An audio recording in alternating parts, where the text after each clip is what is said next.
Look, when you sing to me, my soul drops. Younger brother with the cold locks, hair tangled like cotton balls, and this lock tighter than Fort Knox. Born and bred to be warriors, your attributes so glorious. When I kingdom come and our freedom come, we gon' reign on this earth victorious.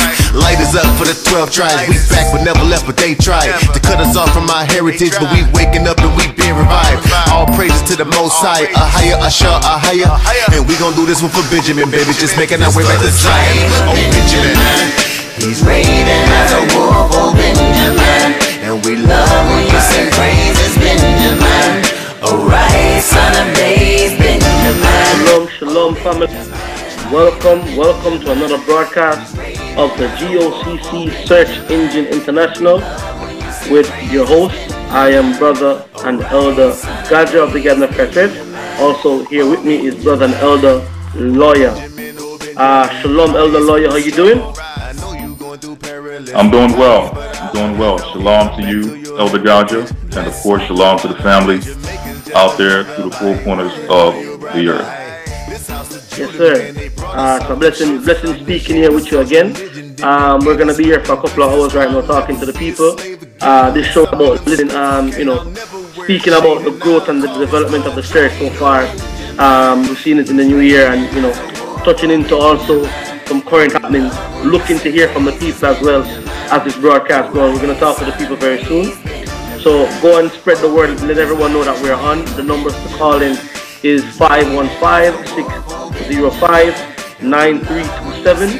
That is 515-605-9327. If you'd like to come in, just push 1 and we'll take your call. Alright, so let everyone know that we're back online right now. The search engine is here. It's a bit, for me, it's a bit, what do you call it? It's been a while since I've actually been at the controls right now. Elder Rawchaa has been doing it for the past couple of months, so it's a bit, new. And also, Elder Rawchaa will be joining us very soon. He's on his way. He's running a bit late, so we'll hear from Elder Rawchaa very soon. So everyone, spread the word. Let them know that the search engine is on, and we'll speak to you just after this.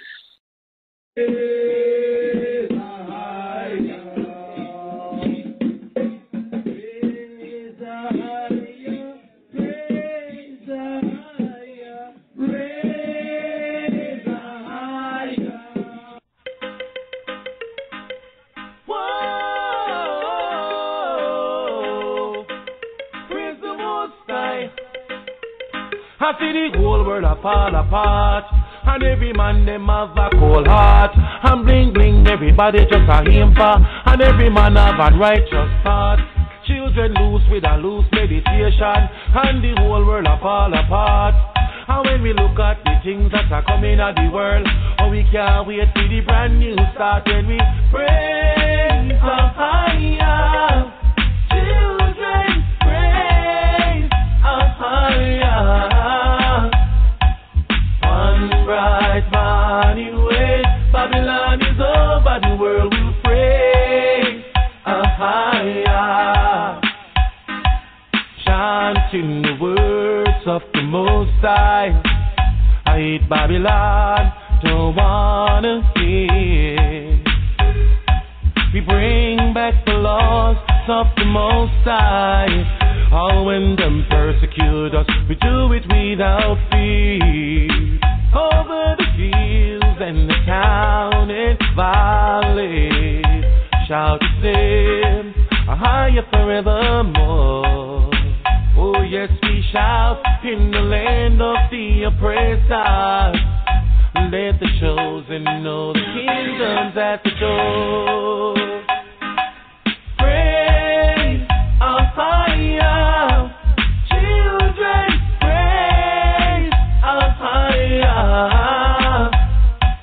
One bright morning when Babylon is over, the world will praise higher. We will be praising I am to the four corners of the earth. They're gonna put down all their idols and know their body is the church. They're going back to the foundation that was established at first. I know it's gonna take some work, but I wanna see the word. Praise a higher.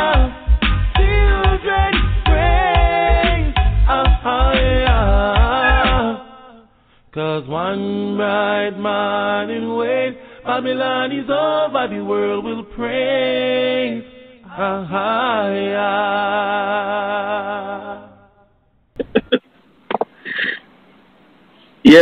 Yes, everyone. That was Twitter Benjamin, praise higher. Oh my goodness. Praise the Most High. Alright. Elder Lawya. Yes, sir. Yes, sir. Yeah, man. I want to say first and foremost, what a beautiful song. What a wonderful song. And it's always good to hear the talent that we have throughout the four corners of the earth with the brothers and sisters. I mean, it's amazing. And I think that actually goes into what we're talking about tonight, as in, the growth of the church since the Passover, what we've seen happen in the new year, the direction that we're looking to go, with it through the four corners of the earth. You understand? For some reason, and all praises to the Most High, I feel very excited and energetic, like to just start it new. You with me? Hit the streets, get out there, speak with the people. You with me? And look at it grow again. Like next year this time, be it the Most High's will. We want to see more growth within the body of Christ. You understand? And having more people awake to the truth and rising up as a nation of people where where we can do a lot of things for ourselves. Becoming more sustainable, self-sustainable at that. In this perilous time. Yes, indeed. And when we spoke briefly earlier, as far as the direction of tonight's broadcast and, what we wanted to kind of speak upon and give insight and edification for the brothers and sisters throughout the four corners of the earth who are listening. It brought me back to the conversation we had last week after the radio show. And we were speaking about a few things as far as what we, had envisioned for the future of this truth. And it seems like that Passover kind of, it put a whole new spirit of renewal and energy and steam to get us through this new year, as you were mentioning earlier. And it just, not only seeing the growth that we've attained since last year, but just all over, some of the ideas and some of the things we speak about. And like I said, last week's radio show, I'm not sure if you brothers and sisters realize that even we sometimes, when it comes to lessons and broadcasts, we become inspired to be able to mobilize and move forward with this truth in new ways that, we couldn't have imagined before, or maybe the Most High hadn't yet showed us that level in which we must push forward in the truth. So, hey, I just, through this conversation tonight, I pray we're able to bring out quite a few things that we discussed and hopes that it will inspire brothers and sisters throughout the four corners of the earth to realize that this truth has many different levels. And these levels of truth... Yeah, go ahead. No, I'm sorry. Go. Yeah, I was saying that the levels of truth that get revealed through time. Yes. I don't want to say that, it's something that we come up with or it's just an idea that we come up with. These are things that come through time, through experience, through success, through failure, and every experience that you go through being a part of this truth. So with the levels of this truth that we're currently seeing and that we're currently building up to, I mean, you can only give all praise and honor to the Most High, Ahaya. And we realize that it can only be attained through levels of faith. And that's another aspect we want to discuss tonight as far as the faith level that it takes to be able to see the different aspects, the different areas, and the different needs that are needed in order to take this truth to another level. I mean, as we're talking, there's a couple of scriptures that's coming to my mind, and let me just grab a precept here, Elder, if you don't mind, based on what you said. You said something about time and seeing the development, okay? And there's let me go here. I think I'm in 2 Peter, the 3rd chapter, all right? Where am I? Here. And let me start at verses. Let me go right to it. Let me go here, verse 8. 2 Peter chapter 3, verse 8, and it says, Beloved, be not ignorant of this one thing, that one day is with the Most High as 1,000 years, and 1,000 years as one day. The Most High is not slack concerning his promise, as soon as some men count slackness, but is long suffering to usward, not willing that any should perish, but that all should come to repentance. And why that precept jumped out at me is when you say over time, there's a lot of us come into the truth and we want to see certain things happen literally overnight, and it don't happen like that. It's time. We plant the seed. You can't see the tree until you water the seed. Then the tree comes up and grows. So it's the same thing that and I am learning it as time go on, that there's we're gonna have setbacks, we're gonna have failures. You with me? And it's not necessarily that the truth is wrong. It's just that it wasn't the time for that yet. And there's something there to be learned from it. Exactly. We spoke a couple of times about this, you and me, Elder, that I give thanks and praises to the Most High for the fact that I'm in a position where I can, I've left from setting up one church to another, and I've learned from the mistakes I've made in setting each church up. With the hope that we don't make the same mistakes. You understand? So a newer church that I'm a part of, I would see the problems coming that we had with a previous congregation and be able to eradicate it there, and then hopefully it grows better that way. And I mean, it comes with time. 6 years ago, 5 years ago, I wouldn't have known that if it hadn't been for the time. You with me? And that the Most High isn't slack concerning his promises. He's given us the kingdom, but we have to labor. We have to come and do our part, what is required, and we will see the promises. As Elder Rawchaa eloquently put it last week, the blessings of being Israel, of being Israel. We can talk about the blessings. We can receive that blessing if we do what we were told to do or what we are commanded to do by the Most High. And it takes time. We're not gonna get it overnight. We're not gonna be perfect. Concerning people coming into the churches, I mean, we have to be very patient with each other. You with me? Some people are learn at a faster rate. Some people are need more help in other areas. That don't make anybody any less than anyone else. So it's giving each other time as the Most High has given us time.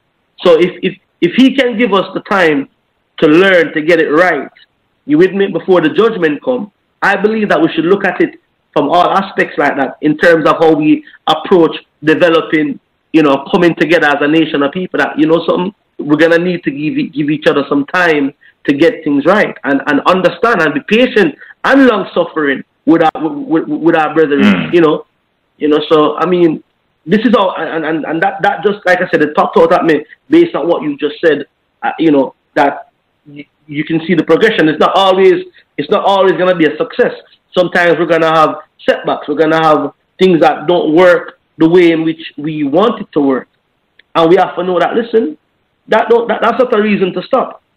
That's a reason that, okay, then we need to come back to the drawing board again, reanalyze it, and then take it and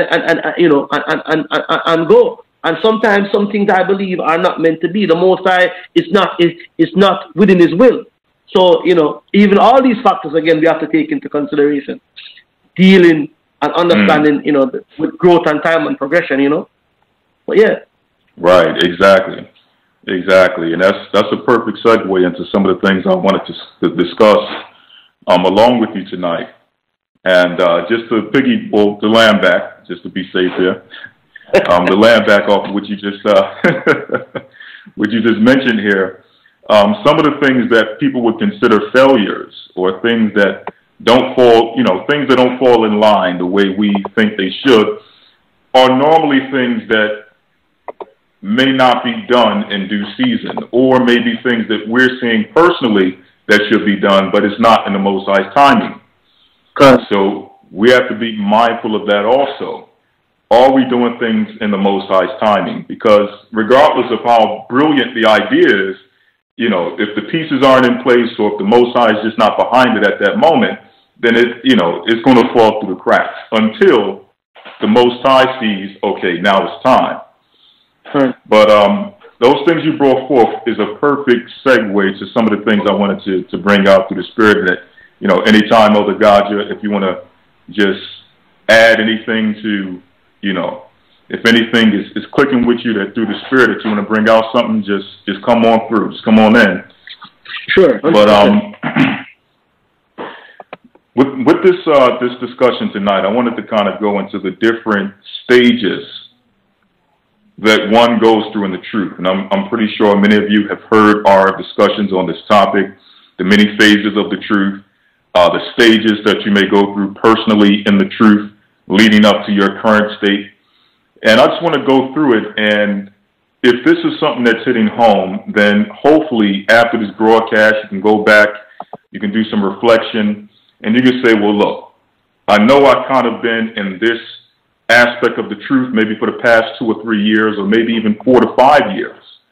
But hopefully this can touch on and fall on some ears to where they can say, well, I'm going to go back to the drawing board, do some self-reflection, and improve, so that next year I'm not in the same exact phase I was in the year before or 2 years before. So, of course, when we talk about the stages of the truth, we can't forget those first initial stages in which we received the truth of who we were. We received the knowledge, we received history, we received our language.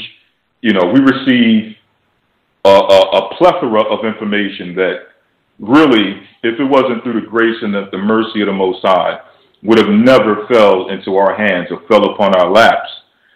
So in that, we know that there's the initial shock of the truth, and you want to tell everyone, and everyone is not willing to listen or give heed, and the frustration that brings on. We know all those negative things that come with it, but we know that initial fervency that you receive once you get this truth is a spiritual moment that some of us, through time, we find it hard to get back to that stage, because as time goes on, you kind of, you got the truth, you've been in it for a few years, now you're wondering what's next. But really, that first stage of fervency that we receive in this truth is something that we really should seek to get back to, and it's like a light that for some of us needs to be reignited so that we can finish this thing, because as the scriptures say, we're closer to the end than we were when we initially got the truth. And even though we're closer to the end, sometimes we're in a stage in which we're kind of turning our wheels and we're just going in circles. We've lost vision, so on and so forth. But just kind of getting back to the point of finding out who we are. We go through that level of the truth. Exactly, that first love. As the scriptures say, we have to remember it. But after that, we kind of get to a stage in which now we've probably been learning for some time, a few years under our belt of scriptural knowledge. And we get to the stage where we want to try to test what we've learned. We want to test the knowledge. We want to go to social media. We want to go to the YouTube. We want to go to the Facebook and all the different mediums that are out there. And we want to try to sharpen our sword or test our sword and see if what we've learned can stand a test against anything else that's out there. Now, even though for some people that's just a natural progression, we're not saying that if someone is going through that stage at the moment, or if you've been through that stage, that there's anything wrong with that. For some people, it's just a natural progression. You want to try to sharpen yourself up and make sure you got the scriptural know-how to deal with any particular argument that may be out there in the earth. That's fine. But here's the issue. Many brothers and sisters get stuck at that stage. And they believe that the ultimate goal of the ministry is just to go back and forth and argue on the internet or make response videos, attack videos, or wherever the case may be, you know, just the social media Israelite stage. People get stuck at that, and they believe that that's the ultimate mission. Let me try to test what I know, and let me try to cast down every doctrine that's out there on the internet and in social media, and through doing so, I'm going to bring forth the kingdom of heaven. Now, again, if you're at that stage right now, pray the Most High you come out of it, but we have to realize that this work is manifold. This work grows even beyond our expectation or what we can even imagine. So we have to be careful when it comes to getting stuck at different levels of the truth. And one thing I realize is that as this work grows, when you start to see hundreds of and thousands of people coming into this truth, that's not time to sit back and pat yourself on the back and congratulate yourself. That's time to actually sit back and now focus on the next phase of the work. Now, the next stage that some brothers and sisters may go through is actually becoming part of a physical body in their local area, which is one of the key steps to actually growing in the work. Like, in order to grow in this work, you need to be around people of like minds. You need to be around people who have the same understanding, and those who can help pick you up when you're down. Okay, you need a safety net or a support system when you're in this truth, because when you're out there alone, the Bible tells us that, you know, Satan is like a roaring lion seeking whom he may devour. And the easiest, most vulnerable times that Satan comes in is when we're by ourselves.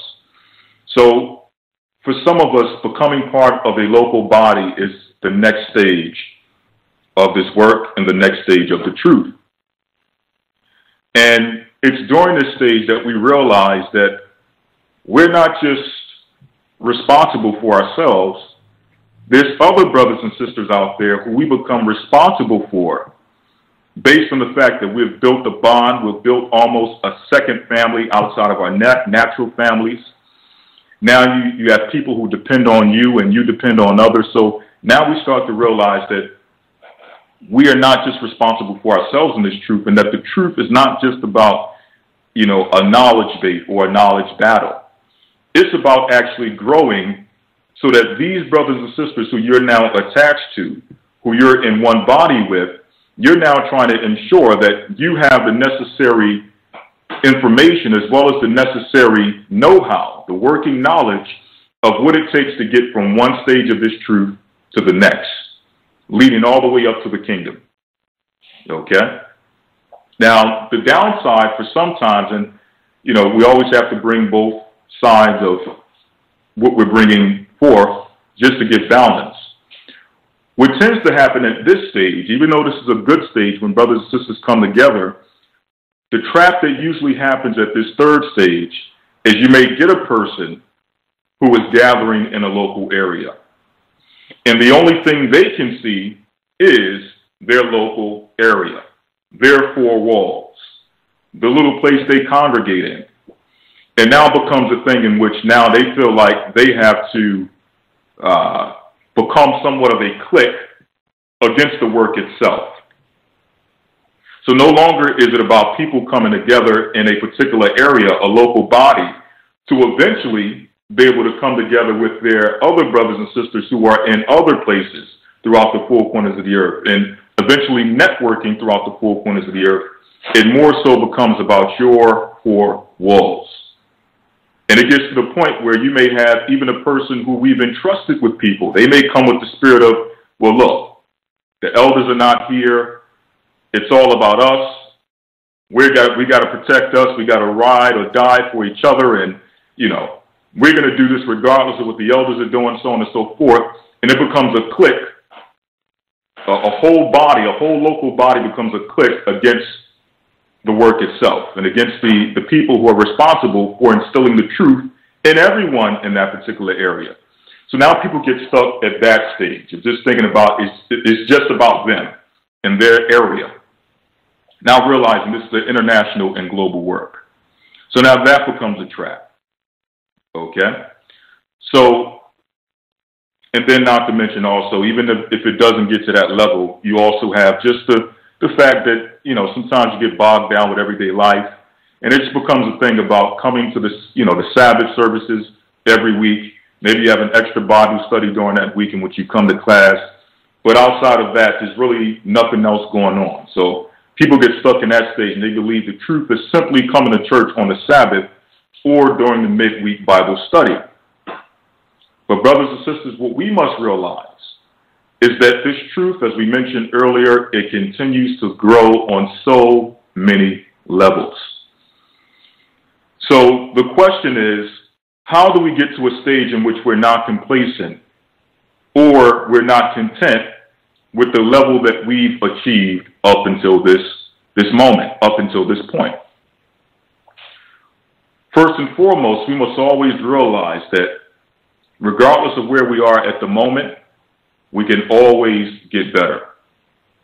We can always improve ourselves when it comes to not just ourselves personally. Of course, we all have personal battles that we seek to overcome, but also as a ministry, we can always get better. There's always room for improvement, whether it be communication, whether it be, coming together more often, whether it be, more visits to different, just different things that people may envision within their minds. Just what would make this truth a better experience for them and their family? And we understand that. And these are some of the conversations we're going to be having, not only with elders and deacons, but also with brothers and sisters in the different areas throughout the four corners of the earth. What is your vision of the truth? What do you believe will help improve this truth and take it to another level? What do you think is some of the hurdles that, or some of the roadblocks that we keep running into that keeps us from getting to that next level? These are the conversations we're going to be having with our fellow brothers and sisters in this work throughout the four corners of the earth. But getting back to the point of how do we prevent ourselves from getting complacent? And as I'm going through this, one of the things that come to mind is the parable of the sower. How you have the sower who goes out to sow the word, or to sow that seed, which represents the word of the Most High. And you have different individuals. One may receive the word on stony ground. The devil may take that word or the fowls of the air, as the scriptures explain in the parable, which represents the devil and the unclean spirits. They may come about and take that seed, which was unrooted because the person didn't understand the truth. Then you have the situation in which the seed may be planted on stony ground. This is ground that haven't been prepared to receive that seed.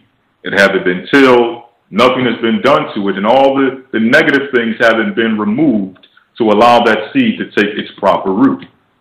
Well, this happens often in this truth because, hey, for some of us, we go through time in which we're so focused on trying to prepare others, and we're focused on telling others what they should be doing or what they shouldn't be doing, that we don't take the time out to actually prepare our hearts and our minds to be rooted in this truth and to receive this truth in a manner which is fruitful. So we fall into a trap. We'll be running hard. We'll start out like it's a sprint, not realizing that this truth is a marathon. And it's a continual race until the end.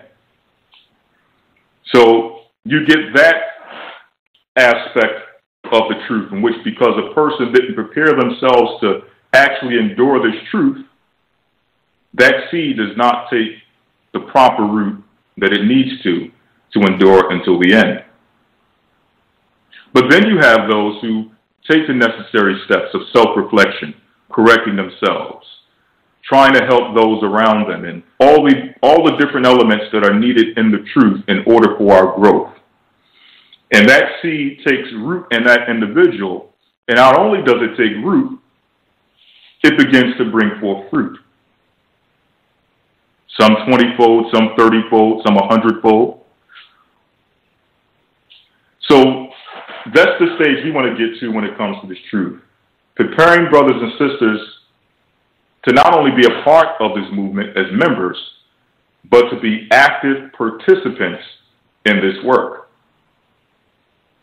Actively exercising the gifts that the Most High blessed them with in this earth for the sake of bringing forth the kingdom of the Most High.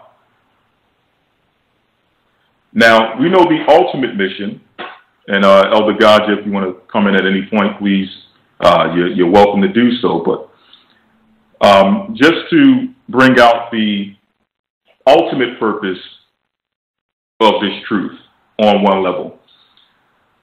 When we go to the book of Isaiah, the 49th chapter, and we start at the 5th verse, it tells us the following. It says, "And now saith the Most High Ahia, that formed me from the womb to be a servant, to bring Jacob again to him. Though Israel be not gathered, yet shall I be glorious in the eyes of the Most High Ahia, and my God shall be my strength.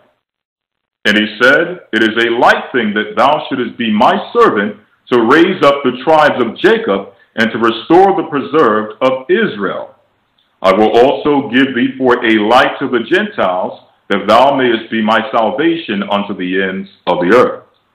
So we know ultimately our mission as far as brothers and sisters on this earth is to ultimately bring forth the house of Israel back to the Most High God. Correct. So that's the thing we all are aiming for. And Elder, now the question is,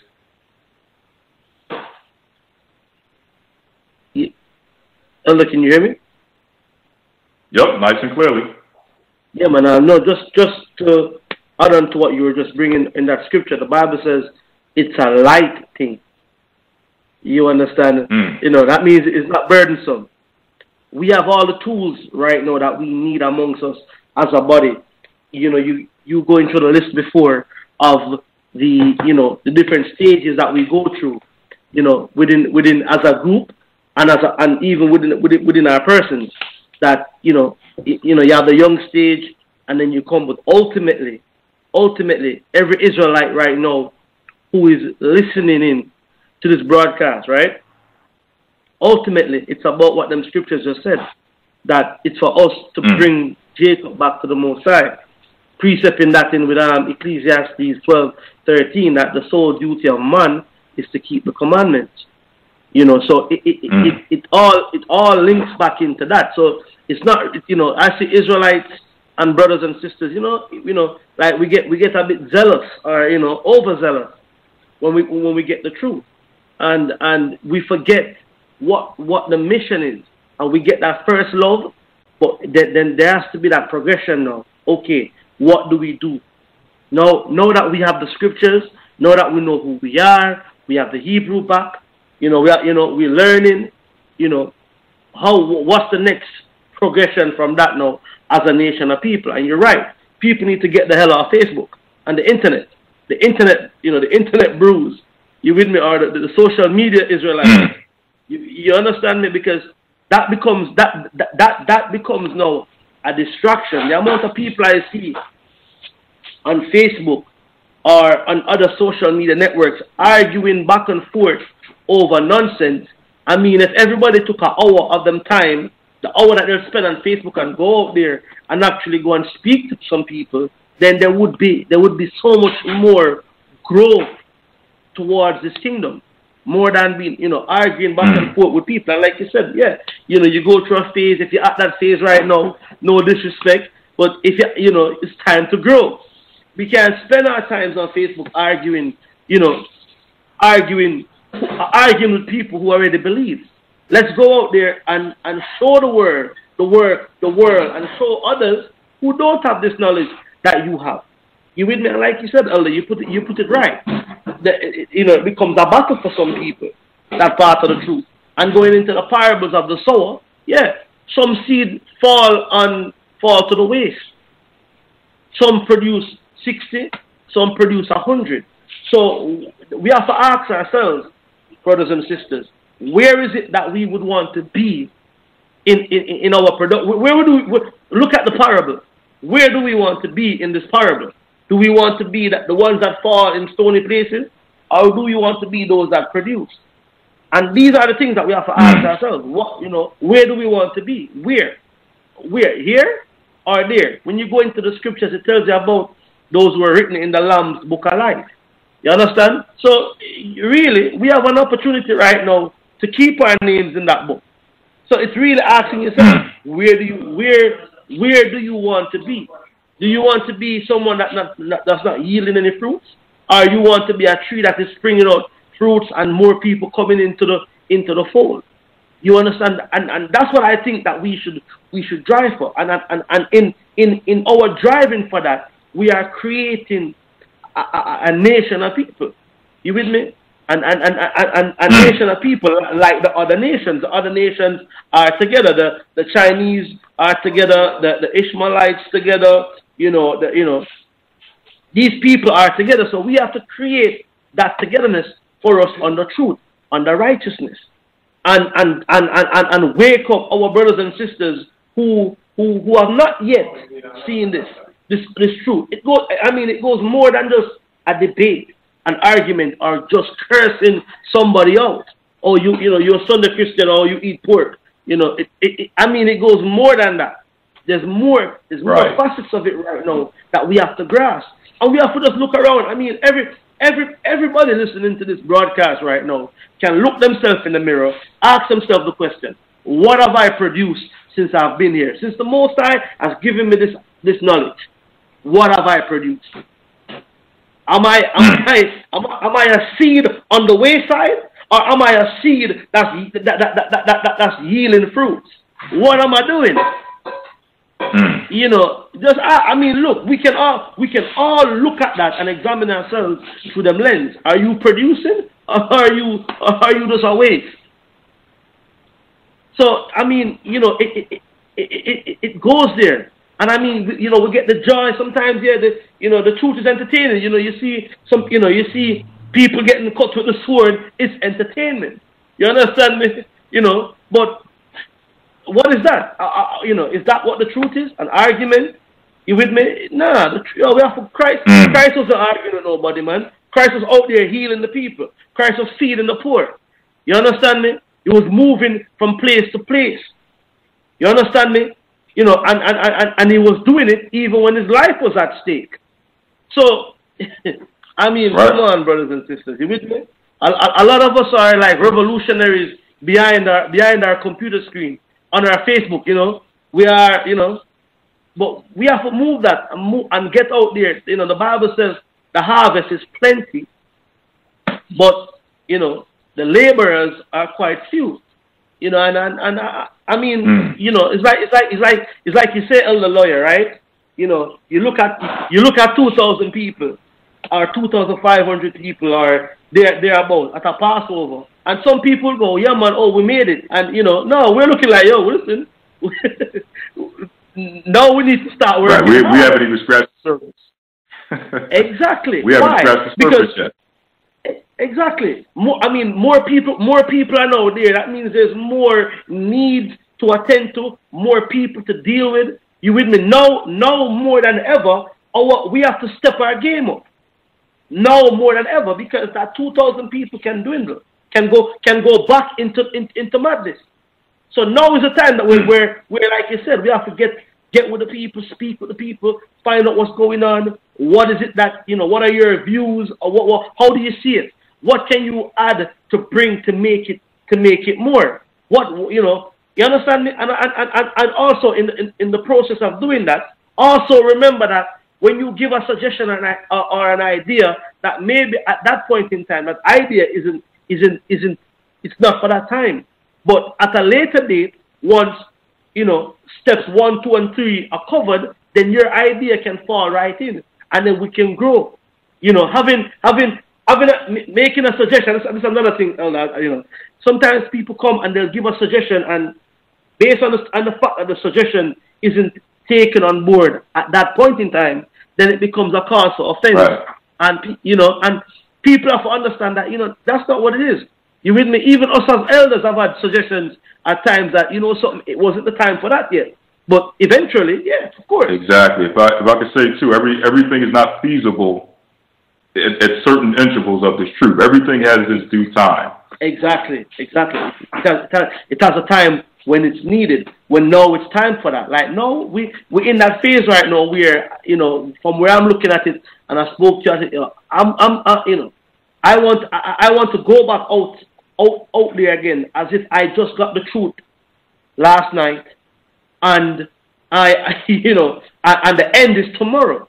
That's the kind of, and I'm speaking for me personally here. That's the way I'm feeling the drive I want. I mean, like the Passover, like I said, since it's New Year, I don't know what it is, and I know it's the Most High. All praise is due. You with me? But that spirit, that drive, that energy to go out there again and just gather the people. I mean, we have to we have to do it, Israel. You understand me? The kingdom cometh not by observing. So who's gonna bring it if we don't? You understand? So this is the energy that and let me tell you, this feeling is not just by felt by me alone. I'm seeing the elders, I'm seeing the deacons, the brothers, them, the officers, them over there in the UK as well. Oh yes, I am in Jamaica right now. For those who don't know, I came here last week. Me and the brothers in here gathering. But yes, I can see the brothers them over there in the UK also with that drive also ready to go, ready. The brothers in here on the island are ready to go. Everybody has that renewed energy right now to go out and labor again. You with me? So that next year, Ahaya's willing, we can see growth, and that not also with the church per se, but within ourselves. Meaning that, listen, every day we should get up and strive to be better than how we were the day before. In terms of, okay, then we're gonna overcome sin one day at a time. You with me? So next week I'm not supposed to be struggling with the same thing. I'm overcoming. I'm learning. You understand? And that's the drive I believe that we should have. Forget about the arguments and about what that one over there is saying and what that one is doing. You have to do what it is that the Most High called you to do. Isaiah 49:5-6. It's a light thing for us to gather the preserve of Israel, okay, and be a light to the Gentiles. That's what we're supposed to be. You understand me, brothers and sisters? And yeah, man, I mean, go on, Ella. Pass back to you. Yes, and there's a lot of a lot of pertinent things you brought forth. But one of the things that stood out was the fact that you mentioned that we're building a nation. And going back to that conversation we had last week, during the radio show, even after the radio show, that conversation we had as far as that has to be the mindset. Like when we say we're bringing together the children of Israel, it's not just to have them come on the Sabbath or during a Bible study and just learn scriptures. That's one aspect that's needed. It's the foundational aspect that's needed because all of us went through that phase to get where we are. We had to learn first. But ultimately, we're gathering people together to eventually build a nation. And in building a nation, there's many things you need. You need carpenters. You need teachers and educators. You need people who can operate as some level of policing in the community. You need ambassadors who can go and sit down with different councilmen and different governors and even sit down amongst princes. That's another thing we discussed.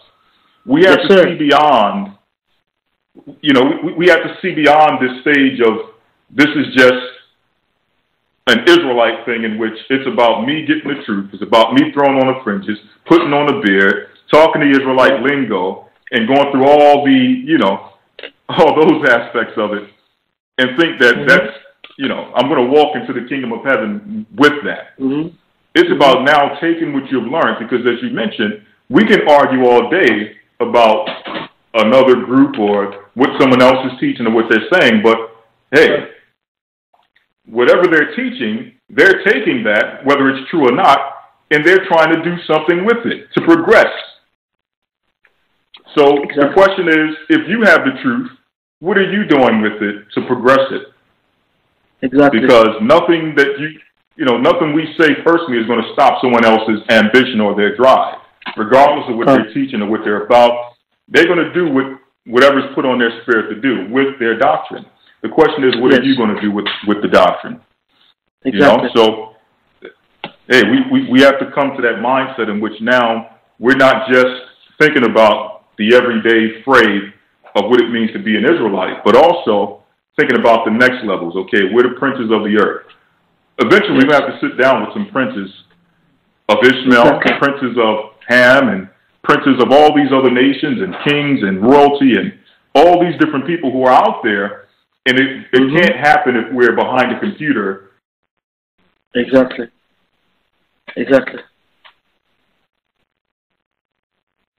All right. I don't know. I'm not. Okay. I think. Okay. We lost Elder Lawya right there. Elder Lawya dropped. Let me see. One second. Let me just take a quick break until the elder gets back in. All right. So let's go to a quick song here. All right. This is the GOCC anthem by Brother Rawchaa and Firstborn over there in the UK. All right. Give me 1 minute. I'm sure the elder's going to try and sign back in any minute now. All right. Just don't go anywhere.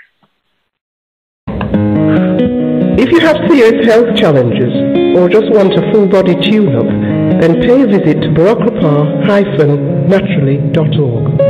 Rawchaa means bless and heal in Hebrew, and this is exactly what our holistic natural approach to health will do for you.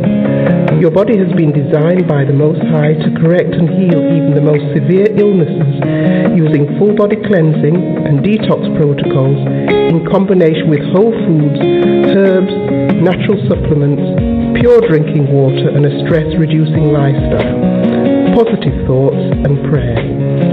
We use tried and tested natural methods to identify and address any health challenge, using a simple, easy-to-follow, personalized health program designed specifically for you. We can offer an initial 1-hour health session followed by a full 28-day follow-up plan, which includes support by email, Skype, or telephone. Further ongoing support is available as required to assist you on your health journey. We can provide you with a health and lifestyle education that will position you on the road to excellent health. So if you've tried all the hype, medicines, doctors and drugs, and failed to get the results you need, it's time to do something different. Why not use a proven natural healing program that has provided great results for many that have used it? We're not here to sell you supplements. We're here to show you how to get your health back and keep it. Go to Rawchaa-naturally.org, spelled www.BARAKRAPAH-naturally, NATURALLY.org.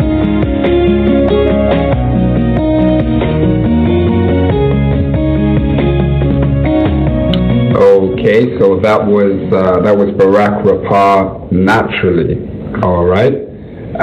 Next up, now I'm going to go through the list here. There's quite a large list of brothers and sisters with their businesses on the GOC network page. So you go to gatheringofchrist.org/businesses, or you can just go to the drop-down menu and see the network page from there.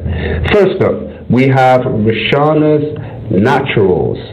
Okay, so I believe this is different products like hair products and lotions and things of that nature.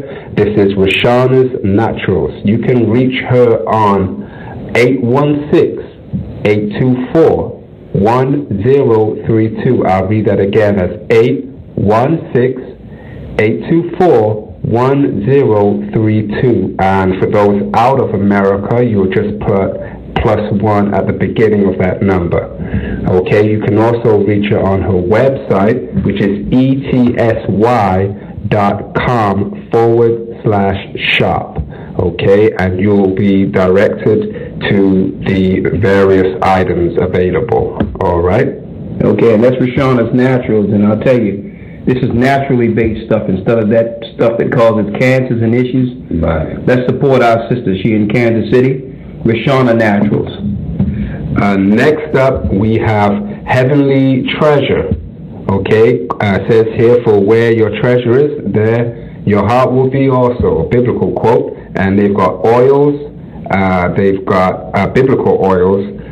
They have a blog. They have spirit-filled living. They got things from their store, and it's a health and wellness type website.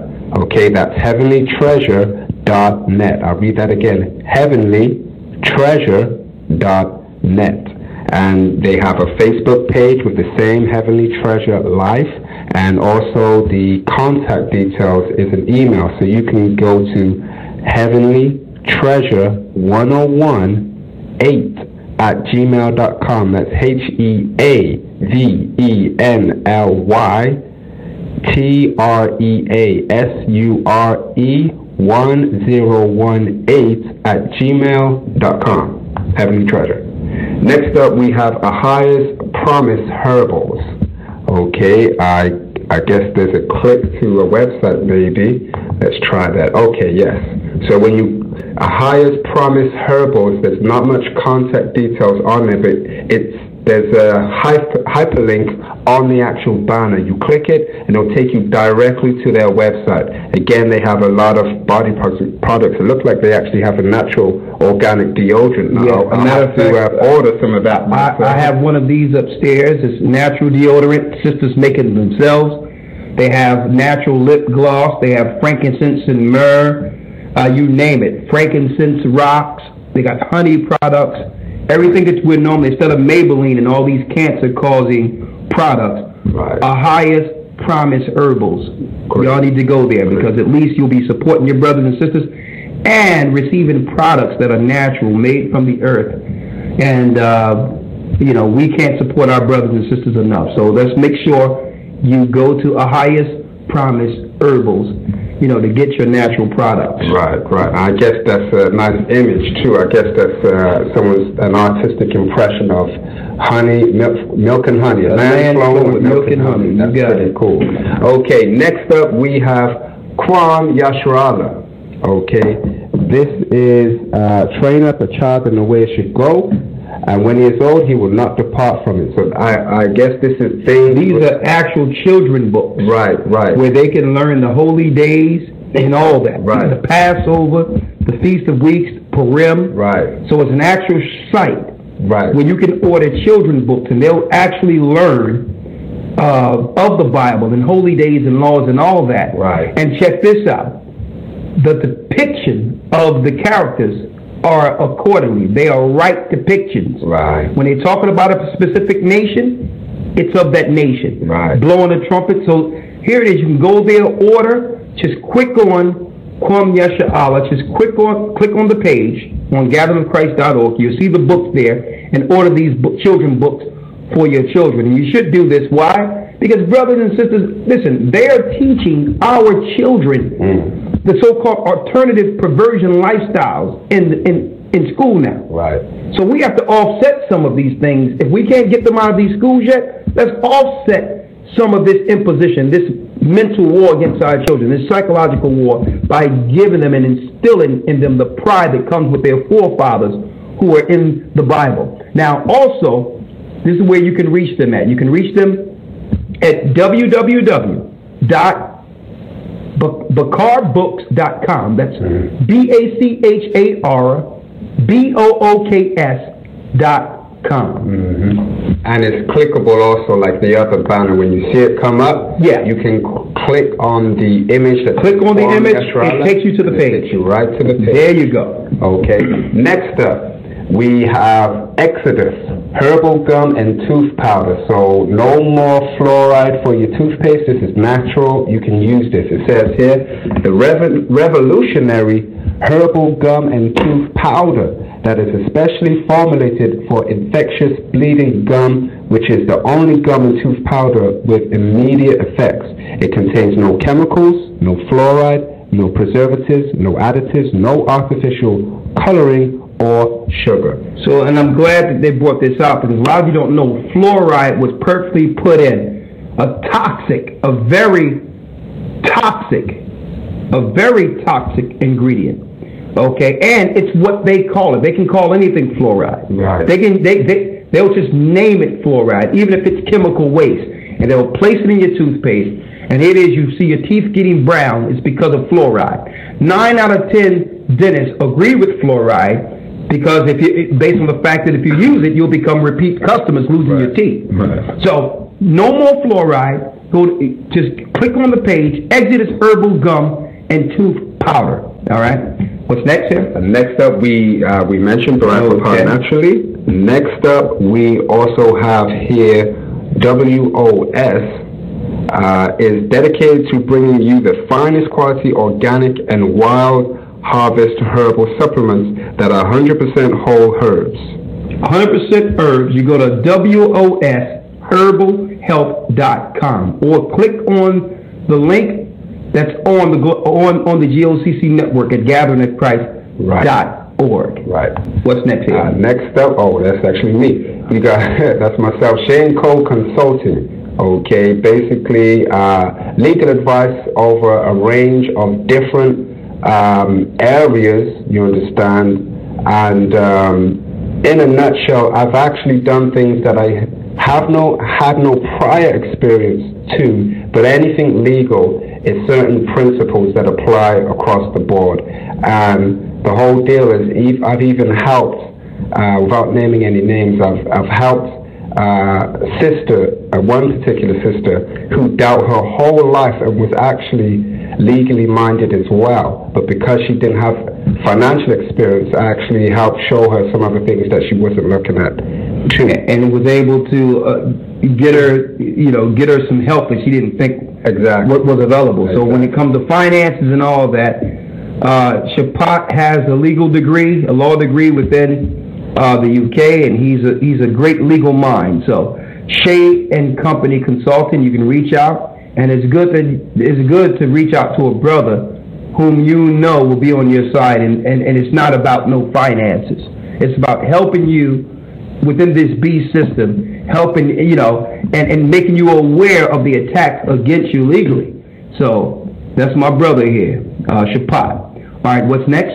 Next up here is Recovering from Autism. Begin your family's autism recovery journey today.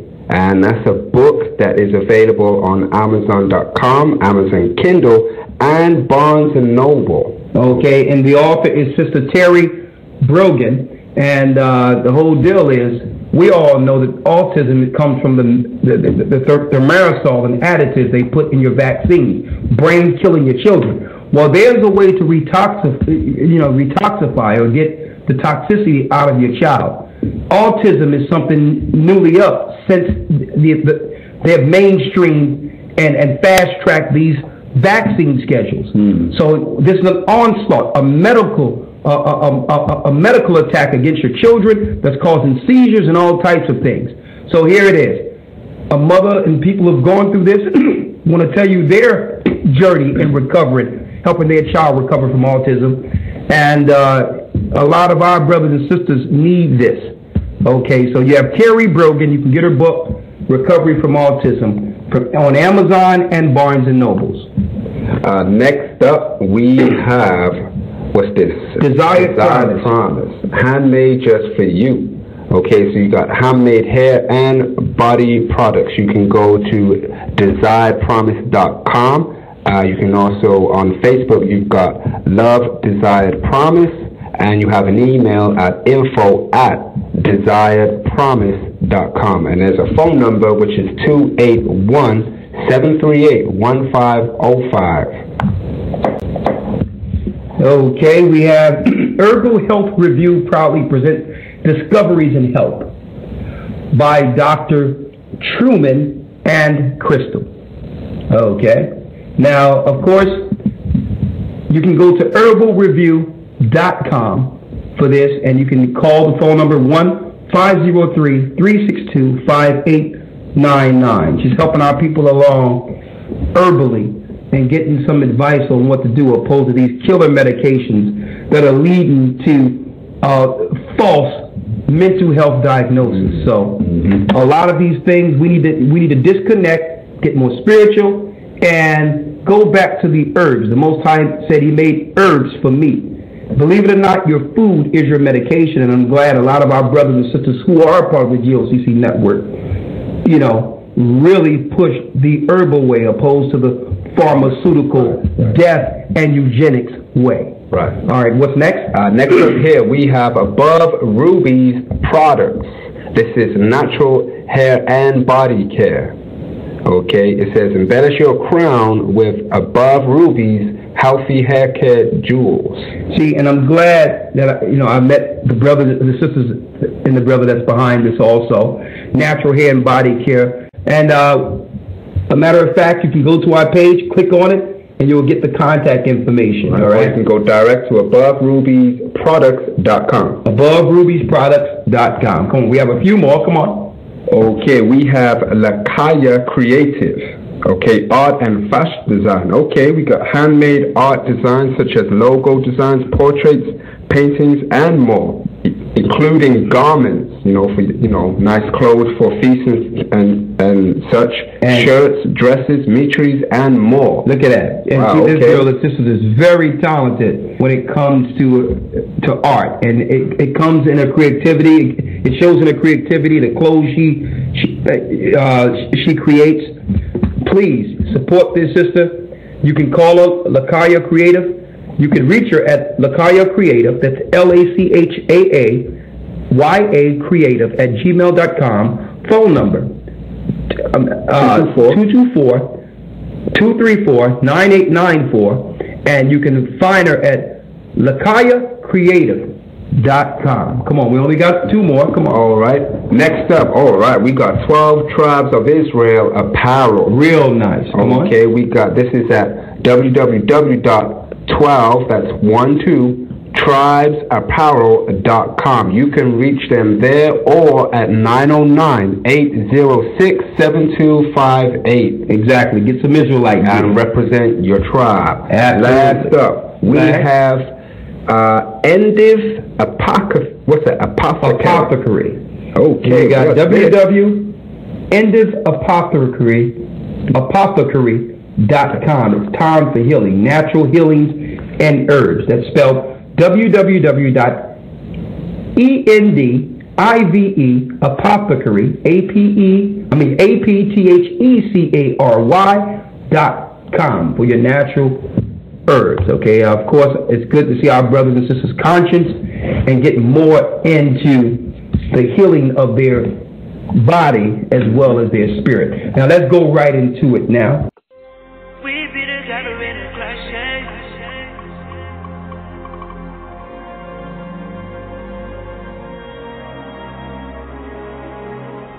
We be together in a crash.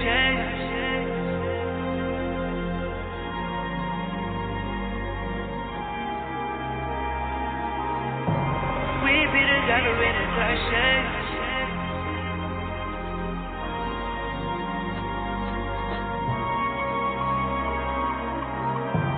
We be together in a crash. When the ask why Christ, I say the realest. I push things in my mind, telekinesis.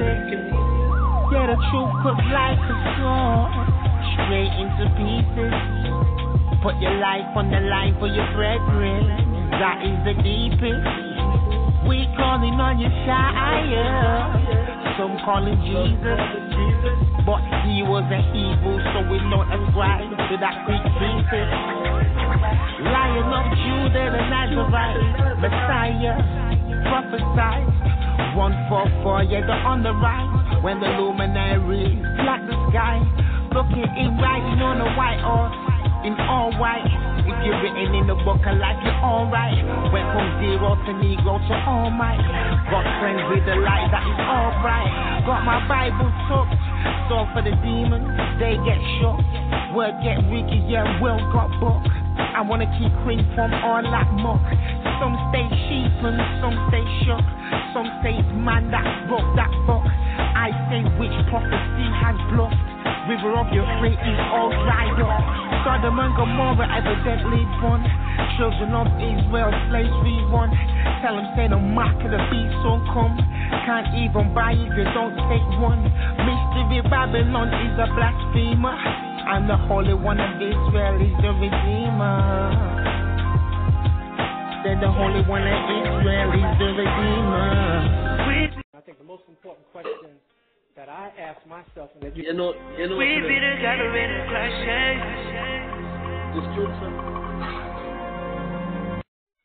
This tune's so big we have to play it twice, alright? Take it back from the T.O.P. Yes. Brothers Lawya and Brothers First Born out of the UK, alright? This is the Gathering of Christ Church anthem. Yeah? Loving it. We be together in a clash.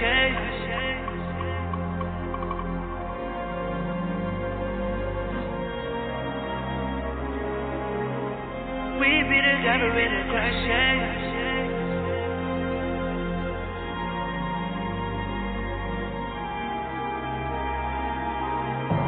We be together in a clash.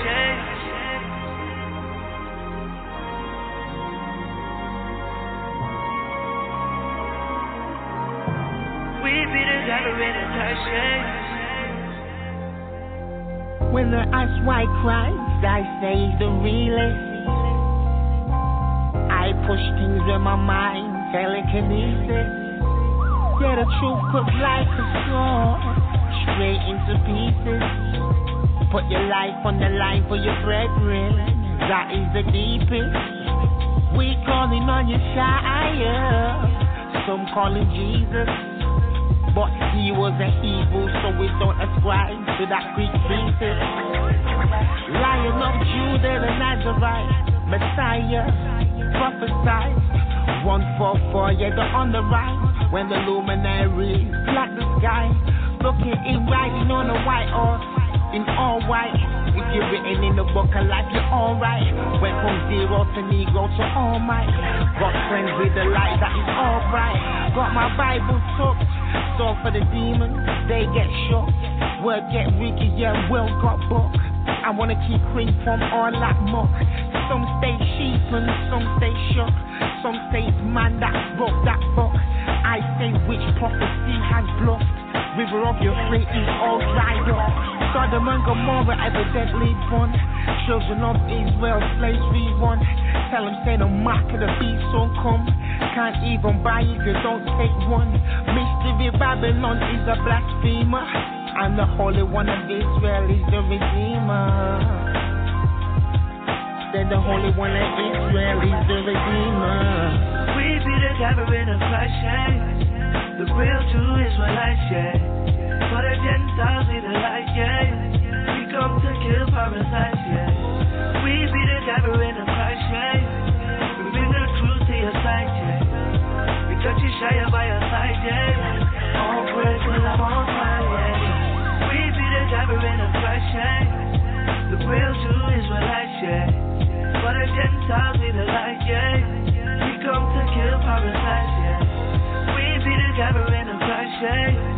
We bring the truth to your side, yeah. We got you shy by your side, yeah. All praise to the Most High, yeah. Cover the sky, the lost sheep mile. Angels and sisters like Jacob's ladder. Nobody bother, Israel Rawchaa. They even pierced Christ's side with a dagger. Big lips on me jagger, yeah. Esau rules now, but Jacob the liar. Satan's kingdom soon to get shot. Sinners get fired like fish in a bottle. So don't fall for the mind games, cause you might get wet up like fine rain. Gotta keep that faith of a fine grain, living in the revelation time frame. Blood on Christ's garment like wine stains. I pray for the sinners when the day comes. Yeshua moving sideways, sweep of a sword. evil no more. Glorified bodies at your door. Say your best for sure. Nations in awe. Universe gon' shape from the heavens to the core. Secrets will be revealed. Nothing left to explore. Best keep your eyes peeled. 4144, 12,000 for each gate. No one can see fate. Thunder and lightning. It's barely in that free state. You thought we was cheapskates? Just watch them, please wait. We about to rise up. Cause Jacob speaks great. We be the gathering of flashing. The real true Israelite shade. For the Gentiles need the light, yeah. We come to kill parasites, yeah. We be the gathering of flashing. We bring the truth to your sight, yeah. Because you shy by your side, yeah. All praise to the Most High, yeah. We be the gathering of flashing. The real true Israelite shade. For the Gentiles need the light, yeah. We come to kill parasites, yeah. We be the gathering of Christ, yeah. We bring the truth to your side, yeah. We got you shy by your side, yeah. All praise to the Most High, yeah. Hey, all right. Elder Lawya, you back with me, right? Yes, sir, indeed. Can you hear me clearly? Yes, sir. Loud and clear. All right. That's good. That's good. Hey, you know, when you got cut off there, man, I'm sorry, just put the song on. I mean, you know, like all this music coming out is getting me very excited and, you know, very, you know, amped up to just keep going, man, keep plowing. You know, the music is a blessing, man. You know, all praises to the Most High. Yes, indeed. Yes, indeed. And it's a testimony to the truth and the different walks of life that have actually been pulled out of the world and who had talent in the world and could have, you know, probably been a superstar at this moment, but decided to lay it down and come to this truth and make music for the Most High. And, you know, I'd like to say, a hearty shalom out to Brother Rawchaa and his family and, you know, the brother Firstborn who did the track. We actually had a pleasure during our time in the UK to see the brothers perform live. And, you know, for those who were able to see that on Ustream, you know that was an amazing performance. And, you know, to the brothers out there in the UK, I mean, there's so many names to even name. I won't even begin, but, you know, bless you all. We love you all, and we pray that you all stay strong and that you push forward this new year, you know, with a new outlook on this truth and pushing forward. And the same message goes out throughout the four corners of the earth as far as pushing forward with this truth. And this is one last thing I just wanted to state. As far as us bringing this information out tonight, first and foremost, I want to say that this was not to demean anyone, what we're bringing out. We understand that all of us at times need a reshift and focus, and that also you can only see different levels of the truth based on the level of faith that you've been blessed with. So, for example, based on where you are in this truth and based on your faith level, based on what the Most High blessed you with in faith, you can only see but so far. You can't, you know, we can't fault anyone based on where they are in faith and where they are in levels of truth. It's just to kind of show us that there are greater things that we must aspire for.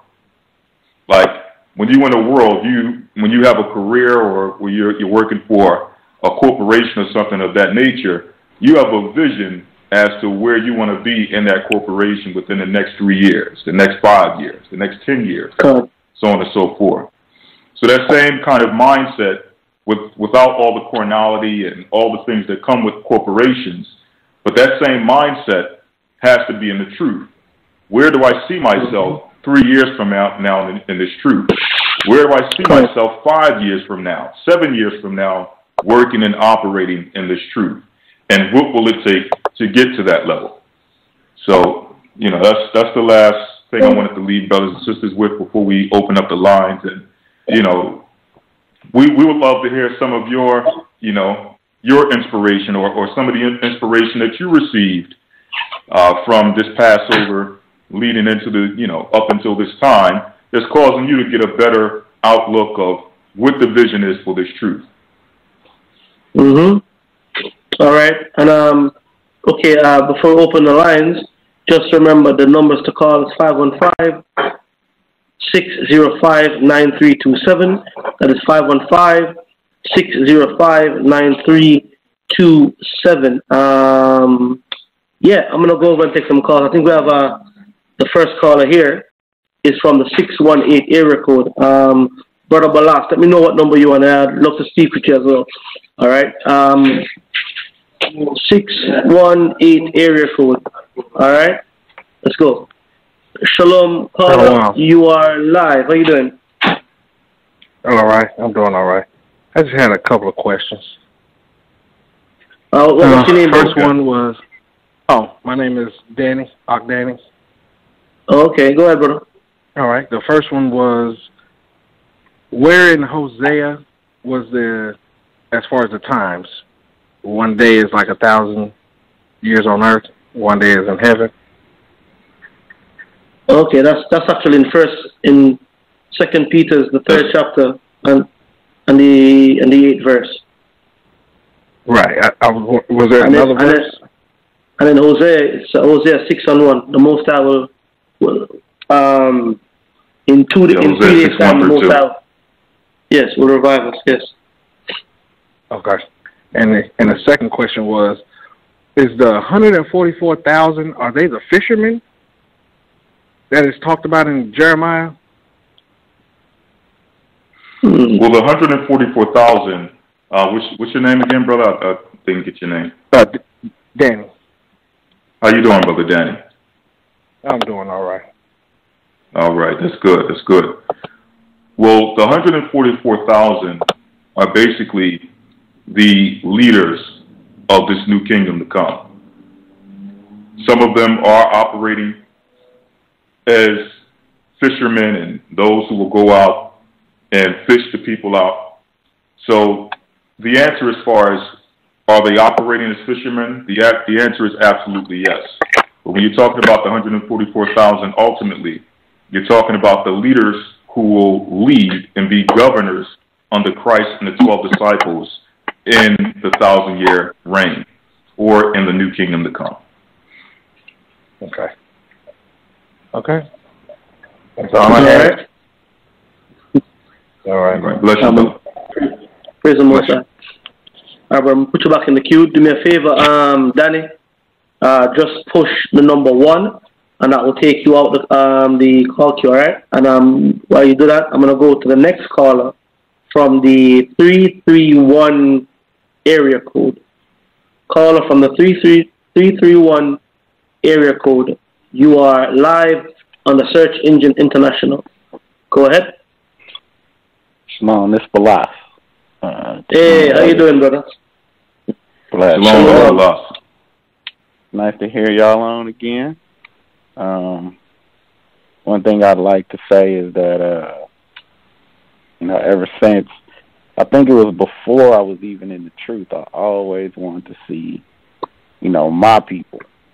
At the time, I didn't know it was my people, which was the children. At the time, I didn't know who my people was, which was, the children of Israel, who I most relate to, which is the children of Israel. I always wanted to see, my people, who I relate to upgrade, become who they supposed to be. I like how Elder Lawya was mentioning, there's going to be times where we're going to be having to talk to other nations, to governors, to tribal leaders, to countries, and we're going to have people, representatives and stuff like that. That's what I've always pictured concerning my people. You know what I'm saying? Like, that's where it all, last week, Elder Rawchaa was talking about how, what is it about being, what's the improvements about being an Israelite that you find? And that was my thing, that a lot of people are giving their lives up for Christ to become one big family. Not only a family, but to secure righteousness throughout the whole earth and produce fruits of righteousness within other nations. You know, I mean, I can't. One thing I can't picture right at this moment is that, like how God is in the UK. You know, we in America. You got people down in South America, people down in West Africa. Just one thing I haven't been able to picture is all of us in the same land together without interference from another nation.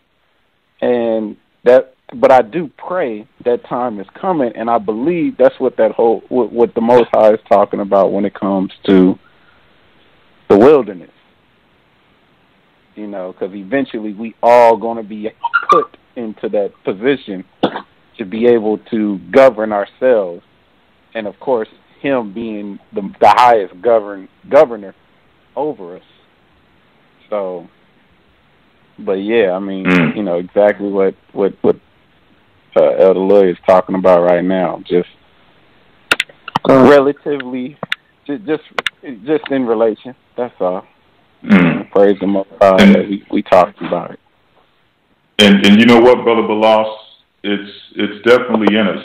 You know, it's hard to see at the moment based on the current state of our people, but even in us, you know, seeing the growth from us just being everyday, you know, black people operating in America, and we know what comes with that, to now the level we've come to at least acknowledge who we are and the way that we have taken on a whole new perspective of life and how we see things, how we talk, how we eat, how we dress, how we present ourselves.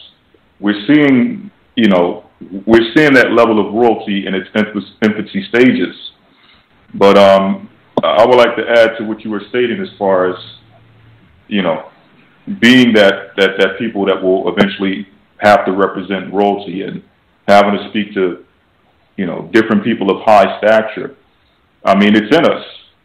If you think about it, we come from the same stock of the King Davids and the King Solomons.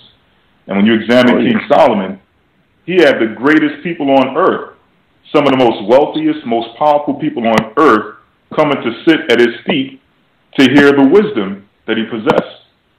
And here it is. We have that wisdom with us right here in the Bible. So, you know, the Most High equipped us to reach that level.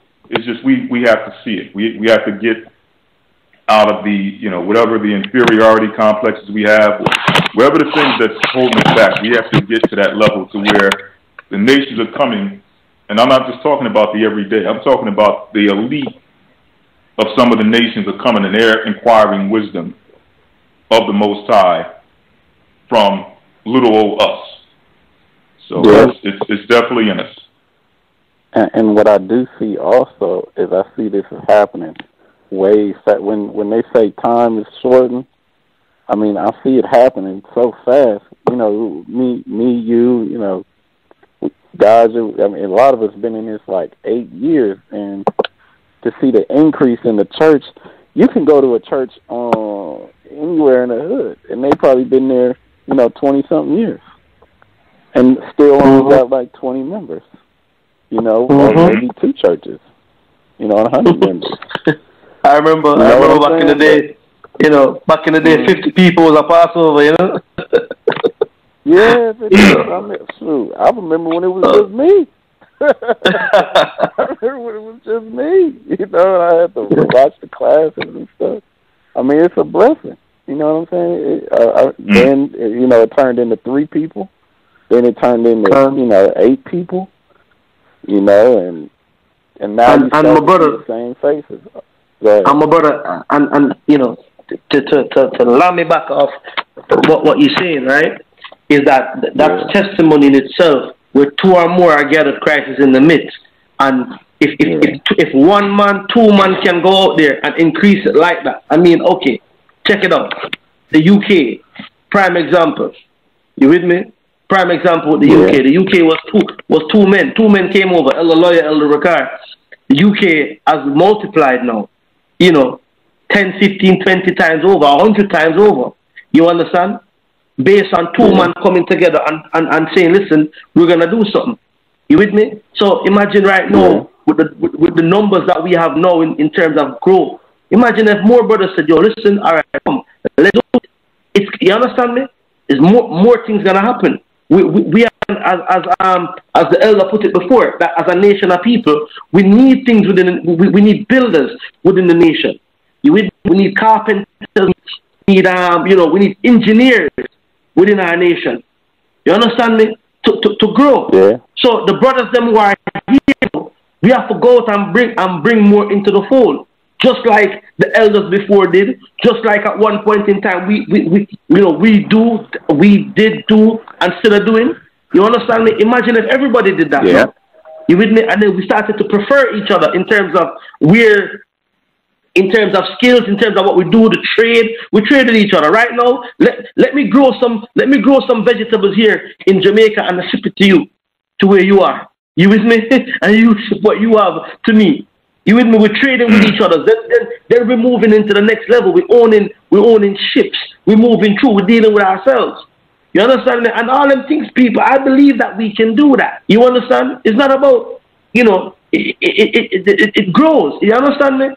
We have doctors amongst us, proper physicians, that heal the people. We're not taking Frankenstein's medicine anymore. You understand me? We're not doing it no more. We're gonna grow our own medicine. I can grow medicine. You can have medicine over where you are. You can send your medicine to me if I need. But and we're doing that. I don't have to take the farmer kill no more. You understand me? I don't have to do it. Yeah. Or the chemical product. I'm saying, my brother, look, we here, as testimony to it. I came into the truth, a lot later than both of you elders who I'm speaking to right now. You with me? And I have seen the growth. Never mind what you brothers have seen in the short space of time. And I'm saying it's testimony, and it's inspiring, right? To see what we can do together as a nation of people, and that's a drive I want to keep. I tell you what, my brother, this is how I felt. Yeah. Well, them days in the studio when I met Elder Rawchaa, right, and we were talking, and the conversations that we were having, it was going into, okay, everything the elder was saying to me was things that I agreed on. There was some, fundamentally, I knew something was wrong with my people. Like, what's going on with us? Why we can't come together? And the elder came and he was saying the same things that I was thinking. The only problem, as everybody know, I had was the Bible, but that's aside, right? We were on one accord, and then when it finally clicked to me, with scriptures and all, then I'm like, something, there's a joy I feel in it, that, something, we can actually go out there and be a people. You with me? Our own government within us. You with me? Our own teachers, our own engineers, our own economy, sustaining, keeping, taking our children out of these schools, right? That teaching nothing but blasphemy to them, and educate them properly. Teach our sons how to educate them right. Okay, with the fear of the Most High. And real quick, you gotta add to it too, the laws that surpass the earth, the laws that's in rule today, the judges that are in rule today, because they will just see how they're going to see how we begin to operate, and their laws will adapt to our laws. Their judges will have. Well, brother, we will be a light to the nations around us. Deuteronomy 4, 5, and 6. Let me read it real quick, please. Yeah, I'm gonna get it right here. All right, it says this here. All right, Deuteronomy chapter 4, verse 5 and 6, and it says this: Behold, I have taught you statutes and judgments, even as the Most High my power commanded me, that you should do so in the land whither you go to possess it. Keep therefore and do them, For this is your wisdom and your understanding in the sight of the nations, which shall hear all these statutes and say, surely this great nation is a wise and understanding people. So when the nations out there, my brother, start to see us operating like this, as the elder been saying on this broadcast, that listen, kings of the other nations are gonna come and sit down and want to talk with kings and get wisdom to learn how to operate properly. And that's a commandment by the Most High. The Most High said that would happen once we operated in his laws, statutes, and commandments. That's why they came to Solomon the wise. Because they knew Solomon had wisdom beyond them. Wisdom beyond this world. So they had to go there and get advice from him. And brothers and sisters listening to this broadcast, if we get back to that, that's a commandment.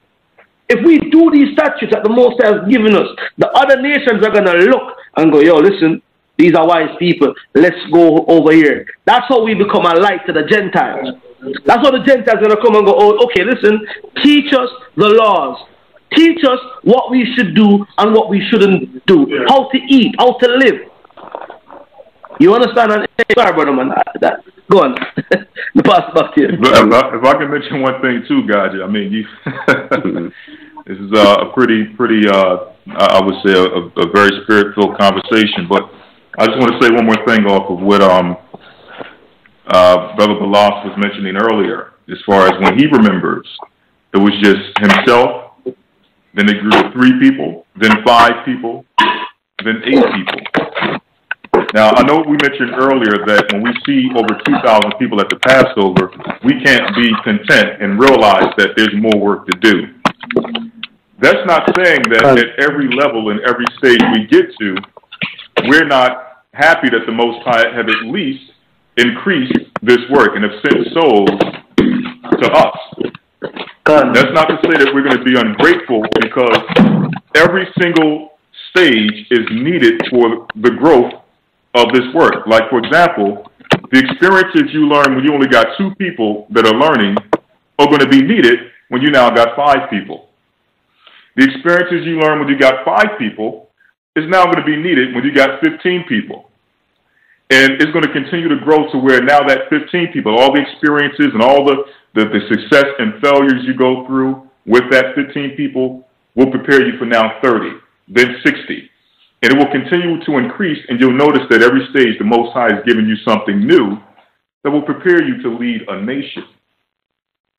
So at no level do we scoff at the stages of growth. And in fact, we cherish it, realizing, because, hey, we all remember those times in which it was just us and a few other people sitting in a room somewhere, or a few people on a conference call. And we've seen the different stages of growth. So at no level do we scoff at those small early stages, because they are needed for the experience that we'll need to eventually run nations and run governments. So I wanted to put that out there also, based on what, Brother Balas was saying, as far as him seeing the growth in his time, in his life. Hey, yeah, and another thing is that a lot of people, the Northern Kingdom is, it's just coming into the truth and stuff. Just looking at the Northern Kingdom, and sometimes the Northern Kingdom get a little discouraged because they don't see the other, they don't see the same energy as in the Northern Kingdom as in themselves. But one thing I do know is that the Northern Kingdom is very tribal.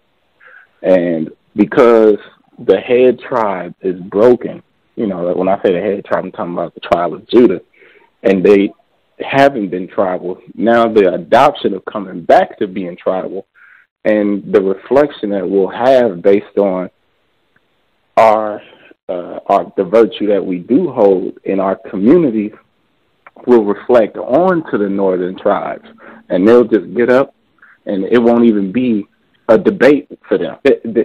They know there's nothing to debate. But right now, the ruling power has the religion to follow. They know it's nothing to debate. And once they see the virtue that we do hold, where we're not, you know, like in those, we always in the growing stage, but there's a stage where you are, you know, you are a reflection of Christ, you know, and they'll see that. They will see that, and they'll just get up, and they'll follow. They'll want to be baptized, and where are we going? Because that's the Northern Kingdom is. They just like us. They sheep and they shepherds. They got sheep and shepherds in them. So I mean, that time is coming for the Northern Kingdom, and those that's in the Northern Kingdom should be very patient. Well, Most High God. Go ahead.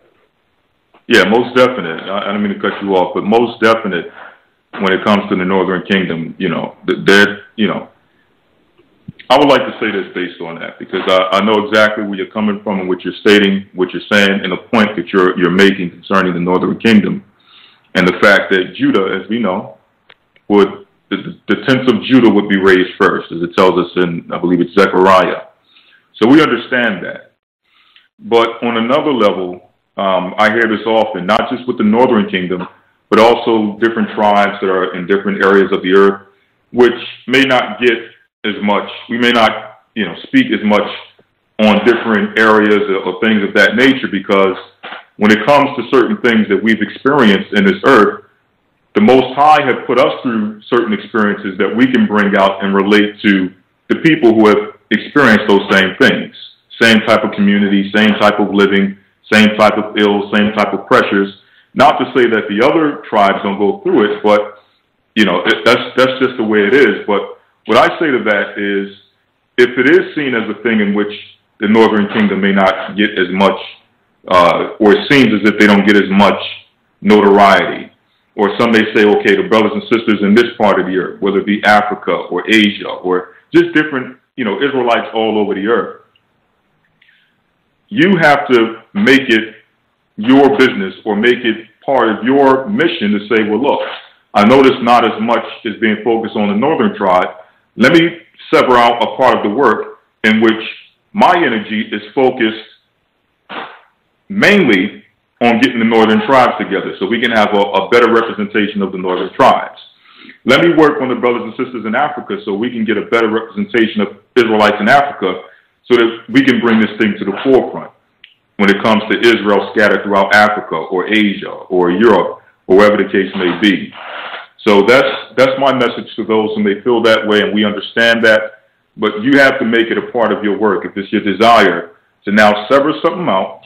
Of course, things are done in order, but make it your business to say, well, I'm going to take some time and focus on the history and the ills that affect the Northern Kingdom, and I'm going to bring this thing forth in which we're going to have Ephraim and Manasseh on a high level, and Issachar and Zebulun.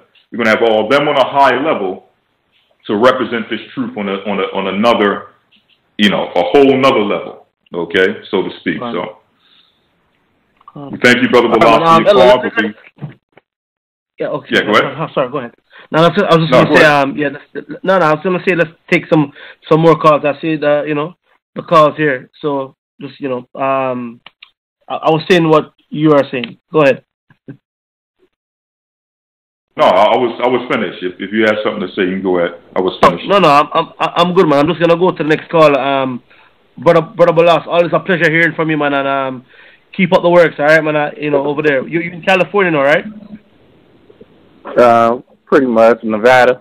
It's really Nevada, all right, Las man. Vegas. All right, man. Yo, listen, give my love to the family over there, man. Hopefully you'll see me soon. Most High willing. I look forward to making a trip out there. So. Most High willing. All right, man. Take it easy, man. All right. Bless him.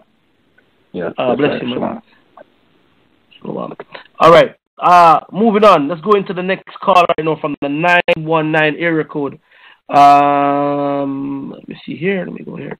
919 area code. Shalom, caller. You are live. Welcome to the Search Engine International. Shalom. Can you hear me? Yeah, I can hear you. Yes, go. How you doing? Hey, how y'all doing? Hey, I finally got through it. All praises. But I want to, pretty much kind of share my walk, and I got a kind of a question to ask, but it's not really a concern. But when I grew up in a family, wasn't really, we weren't church going people, and we kind of was in and out of the Christian church, but really it never resonated with me or my mother. So my wife got me going to the Christian church a couple years ago, and I was there but not there. It never resonated with me. I thought I was kind of too cool for it. Like people jumping up, catching the Holy Ghost. And I'm like, what in the world? It's like, okay. So, and the name Jesus never resonated with me. So, and I never read the Bible. So, about a year and a half ago, I moved to the DMV area and moved beside a brother. And the brother was in the truth. And the brother would, share videos with me. And he would share a lot of things from a lot of schools of thought. And the first video I watched, The Watchman, the Whited Out. You guys familiar with that? Hello? Yeah. Yeah, the Whited Out series, and I watched it, and it kind of blew me away with the Whited Out, with the whole, that was my introduction to it. But the names never resonated with me. The Yehuda, Yehoshaphat, what they call Christ, it never hit me. And he would send me video from you brothers from GOCC at Rawchaa and Lawya, but when I first would see it, like I'm not sitting there and watch on 3-hour video.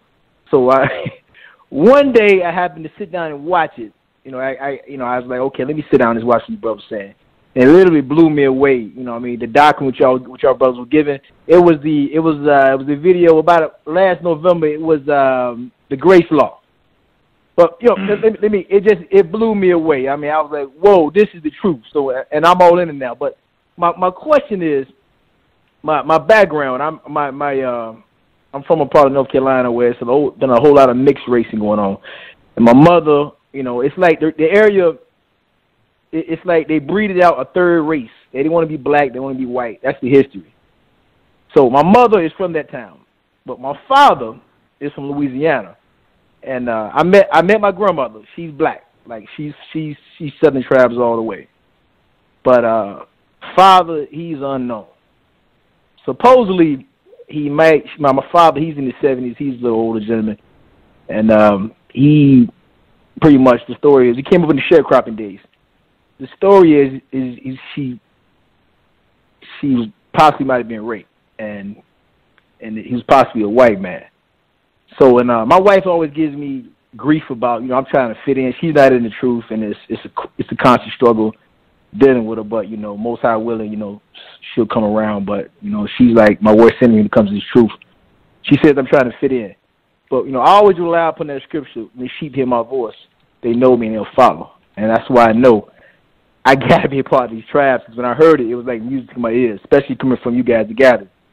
So, my question is, and I looked at the scriptures regarding Ephraim, they mixed in with the heathen, and supposedly the Most High is giving favor towards them because possibly, let's say, Ephraim, if your numbers 1 in 18, you are what your father is, possibly some of the northern tribes may be, Spaniards. So, my question is regarding your father's father. And me hearing this truth, because I don't know, it's unknown what my father's father is. It's a total blur. Like, I didn't want to do the ancestry, but I'm like, you know what? No. So that's kind of my concern. Not a concern, a question, but just something kind of putting out there. Like, what do you think I belong in these 12 tribes in this chart? Let me read something to you first to put things in perspective, and then I'll give you understanding. Okay. Let's go to the book of Titus. You pulled it up here. I believe we're in the 3rd chapter.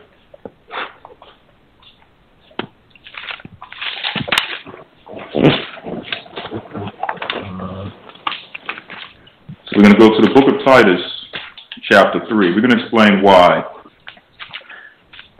And we understand what you're going through, being new to this truth. And of course, we seeing the favor that the Most High has placed on the nation of Israel. Of course, we all gravitate to that truth and that favor and all the things that come with the Bible associates with the children of Israel. And it says here in the book of Titus, chapter 3, verse 9, but avoid foolish questions and genealogies and contentions and strivings about the law, for they are unprofitable and vain. So the question is, why does the Bible say that you must avoid foolish questions and genealogies, for they are unprofitable and vain? Suppose, brother, you're not a part of the tribes of Israel. What would you do concerning this truth? Well, what I do, I mean, I would accept my position as a Gentile and cleave to the Hebrews as a light. You know, that's what I would tell my white. If I'm not a Hebrew by blood, the Hebrews are the light to the Gentiles. So I cleave to them and stick to them, stick by their side, because they got the light, they got the truth. Well, hear this out, my brother. What's your name again? Travis. Travis, Brother Travis. All right. Brother Travis, what you should do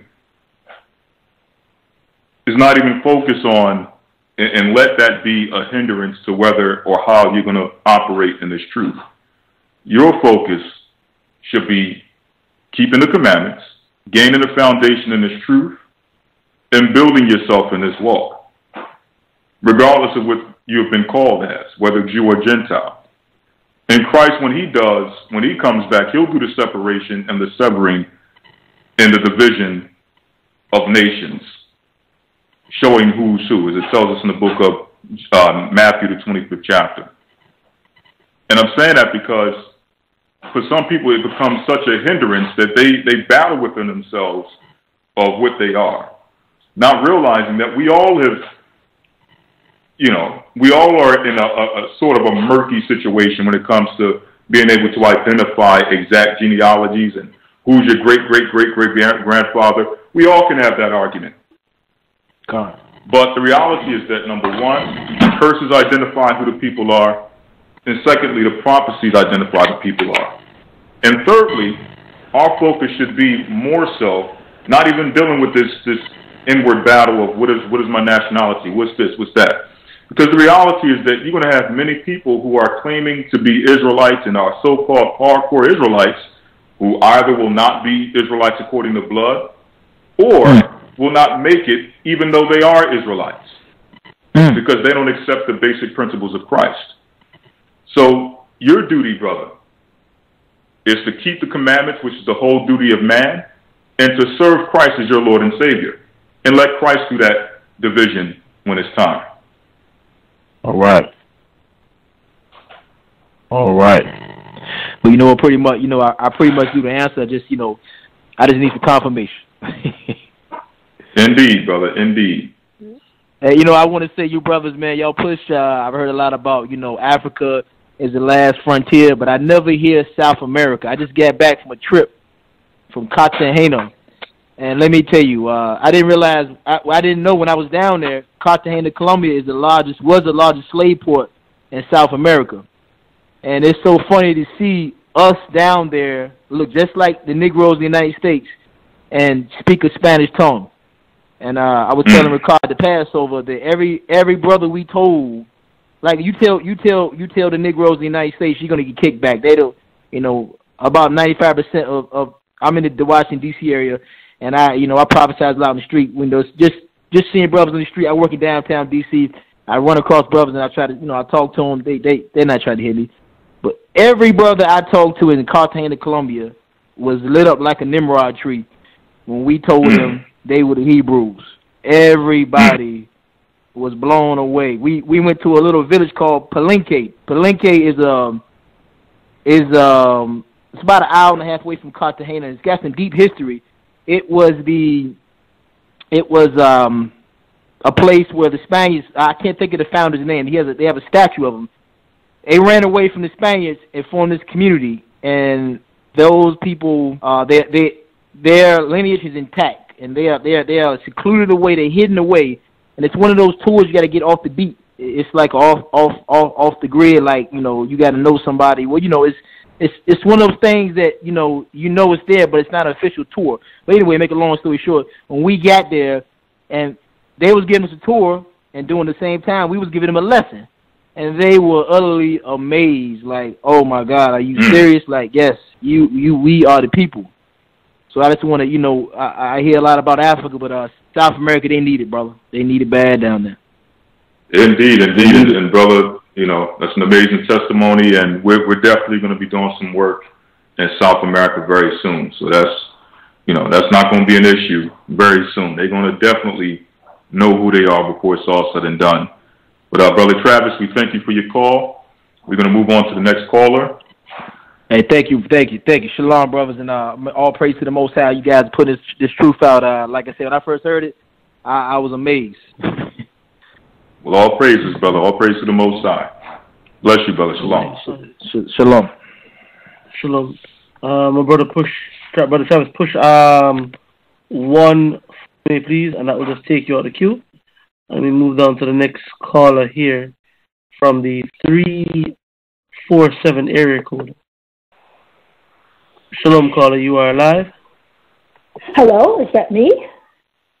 Yes, it is. Hello. Oh, hello. First time I've ever gotten through on a call. Thank you. I just wanted to say, I became aware of who I was when a former co-worker sent me an email about the 12 lost tribes of Israel found, and that was in 2013. And after seeing that video, I was really excited. I used to be jealous of those white people over in Israel sitting on our land. I said, why would God choose just a handful of white folks for his chosen people? When I found out that we were the chosen people, I was very excited, even to the point that I willingly gave up a lot of food that I love, like crab rangoon and such, and shrimp, and all that sort of stuff. Of course, I never was crazy about pork, the seafood I was, and so I gave it all up. And then I began to tell my family now.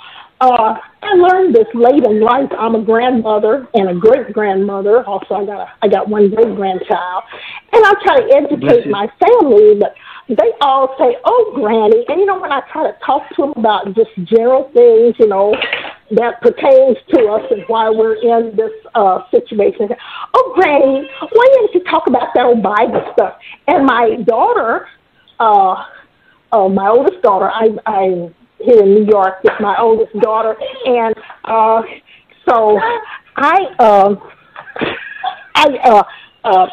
educated her about, some of the things, and I try to tell her, okay, she said, yeah, I understand, but yet she continues to, buy kids Halloween costumes and, and buys things at Christmas time. Well, she tries to explain it away. Well, we're not celebrating Christmas. It's just gift-giving time. But I can't get her to, well, don't give the gifts then in December. Pick another time. Give them anything. And I was wondering, how can I kind of win my family over to see, the importance of this? Now, they will, kind of when I try to have, try to follow the things, the feast and everything. But, it seems they don't seem to take it quite seriously. I don't know, is there any other, have any suggestions as to how to get them to see the light? Well, let me ask you, sister, let me get your name again. My name is Cora Corbin. Okay, Sister Cora. Nice to hear from you. Thank you for calling in. Let me ask you, sister. You mentioned earlier that what brought you into the truth was the 12 lost tribes and found. 12 lost tribes, lost and found.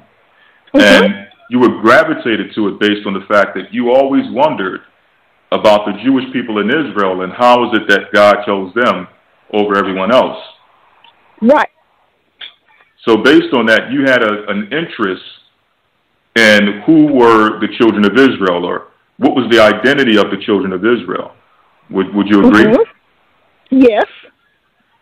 So part of you coming into the truth was the fact that something was introduced to you that you already had a question on and that you were already interested in, that now someone just came and gave you the answer.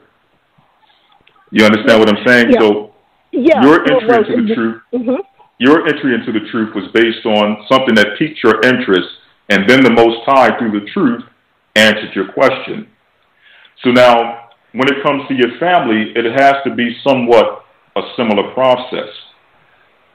Sometimes when we introduce information to our family members, we give them the information we think, we give them the information that we think they should have or they should know, not realizing that there may be certain things that they have questions on that may pique their interest, that if we gave them the answer according to the Bible, they would now come around and say, you know what, that makes sense. And I had questions on that for so long that no one could answer that question, and you brought it forth to the Bible.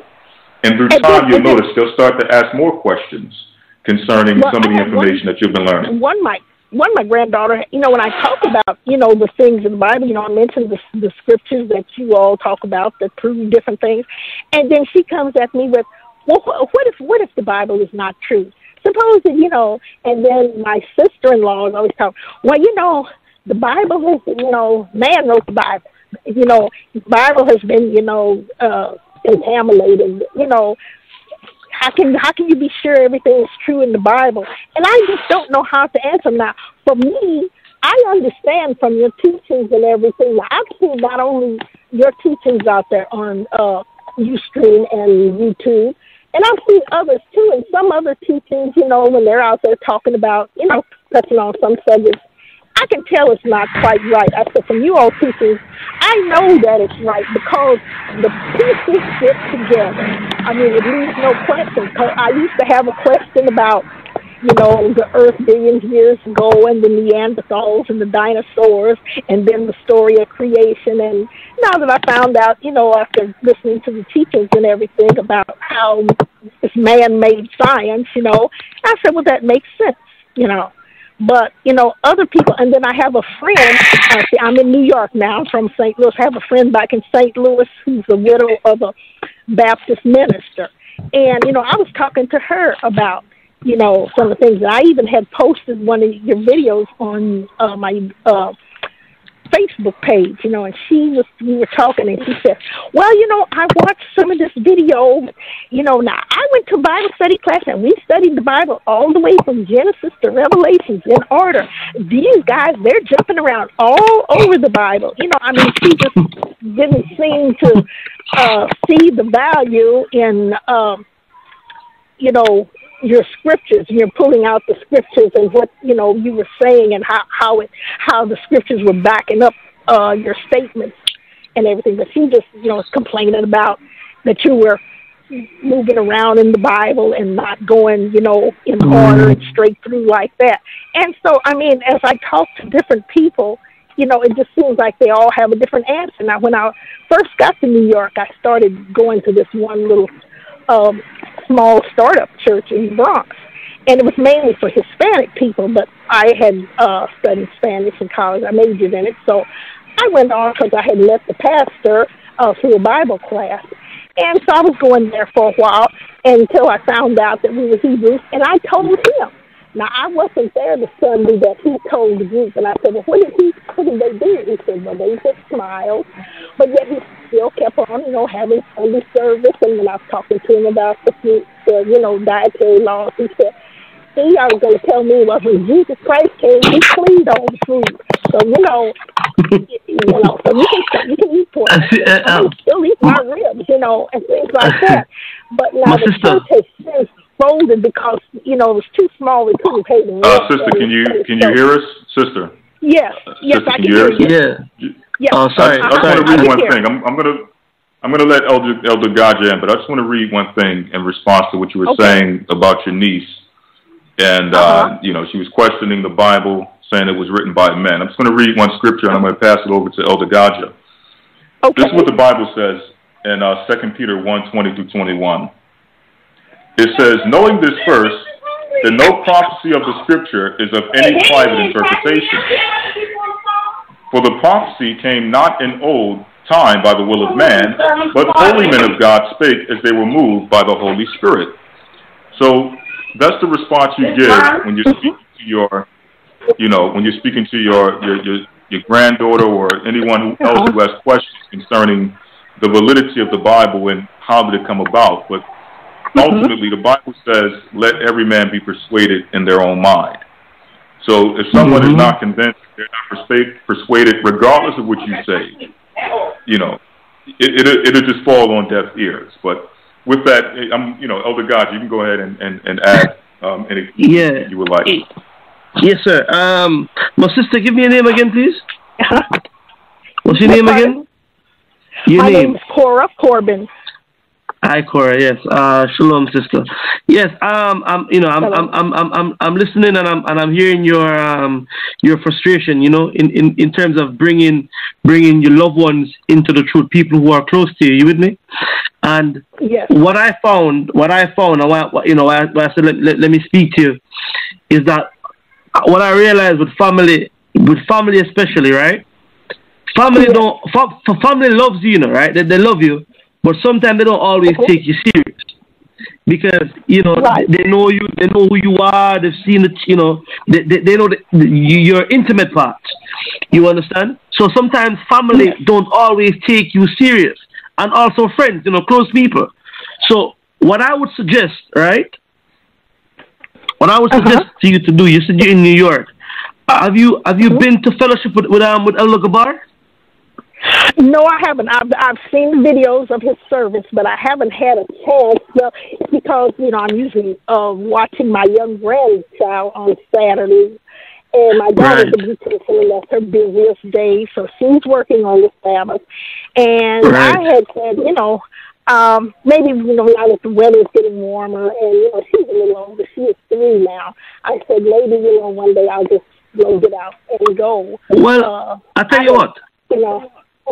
I tell you what you should do, sister. Some advice. Take your granddaughter to the class, but link in with the body. No, I'm saying. Okay. It's possible. Take your child with you down to the with Elder Gabar. Start learning under an elder. Okay. Into the fold, into our body, where there's an elder there who can teach you, right? It's a question that you might be presenting to. Okay, only that. You're kind of cutting in and out. You're kind of cutting in and out. I'm not hearing every word you're saying. Okay, all right. Sorry about that. Let me try. Okay. You want me in better now? Now it's a little better. Oh, okay. My apologies. Yeah, no. If you go down to Elder's gathering, you an elder, and you'll be able. Yeah, Elder God, you're still breaking up. Sir? Yeah, you're still breaking up.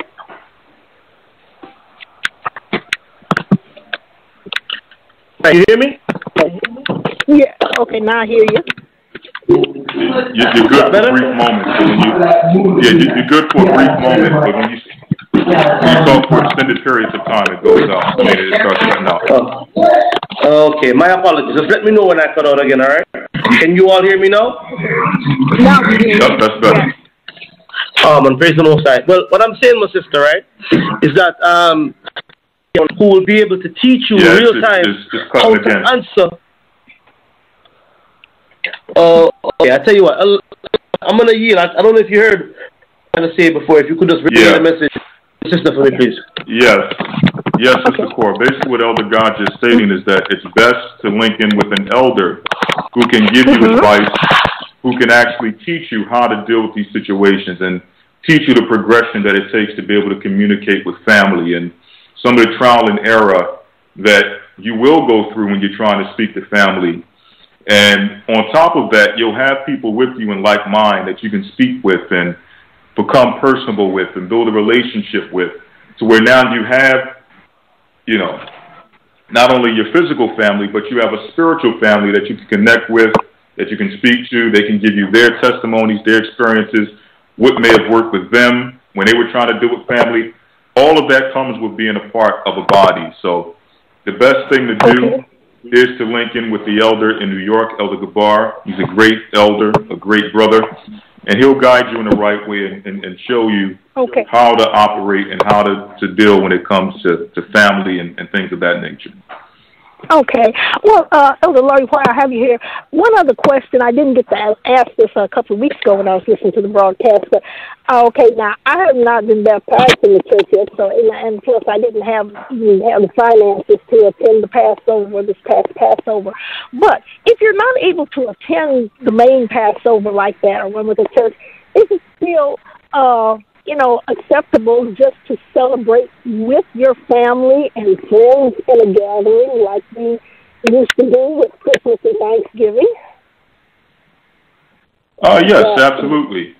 If for any reason you can't make it to the, many brothers and sisters who weren't able to make it to the major Passover actually kept it amongst themselves, amongst their families. They watched the broadcast. They broke bread. And for many brothers and sisters I've spoken to personally, they said, it was like they were actually a part of the convocation itself. So, that's so that's definitely an option if for any reason you can't make the major Passover celebration. By the way, ever since I got the truth, I've been trying to at least keep the Passover. I may not, be right on with the other holidays, but I've been trying to keep the Passover and, the lamb that I used to have on Easter, showing them, but have it for the Passover now. Well, okay, well, thank you for answering my questions, and I'll get off here and let the next caller in. And bless you all. I really love your teachings. Okay, shalom.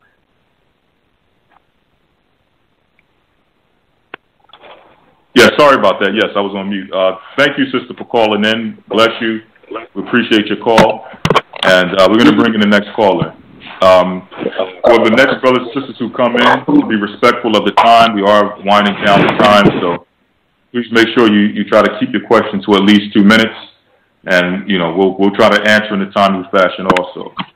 For the rest of the callers who will call. Elder Rawchaa, can you hear me? Yes, I can. Is it better now? Is the connection better now? Yep, much better now.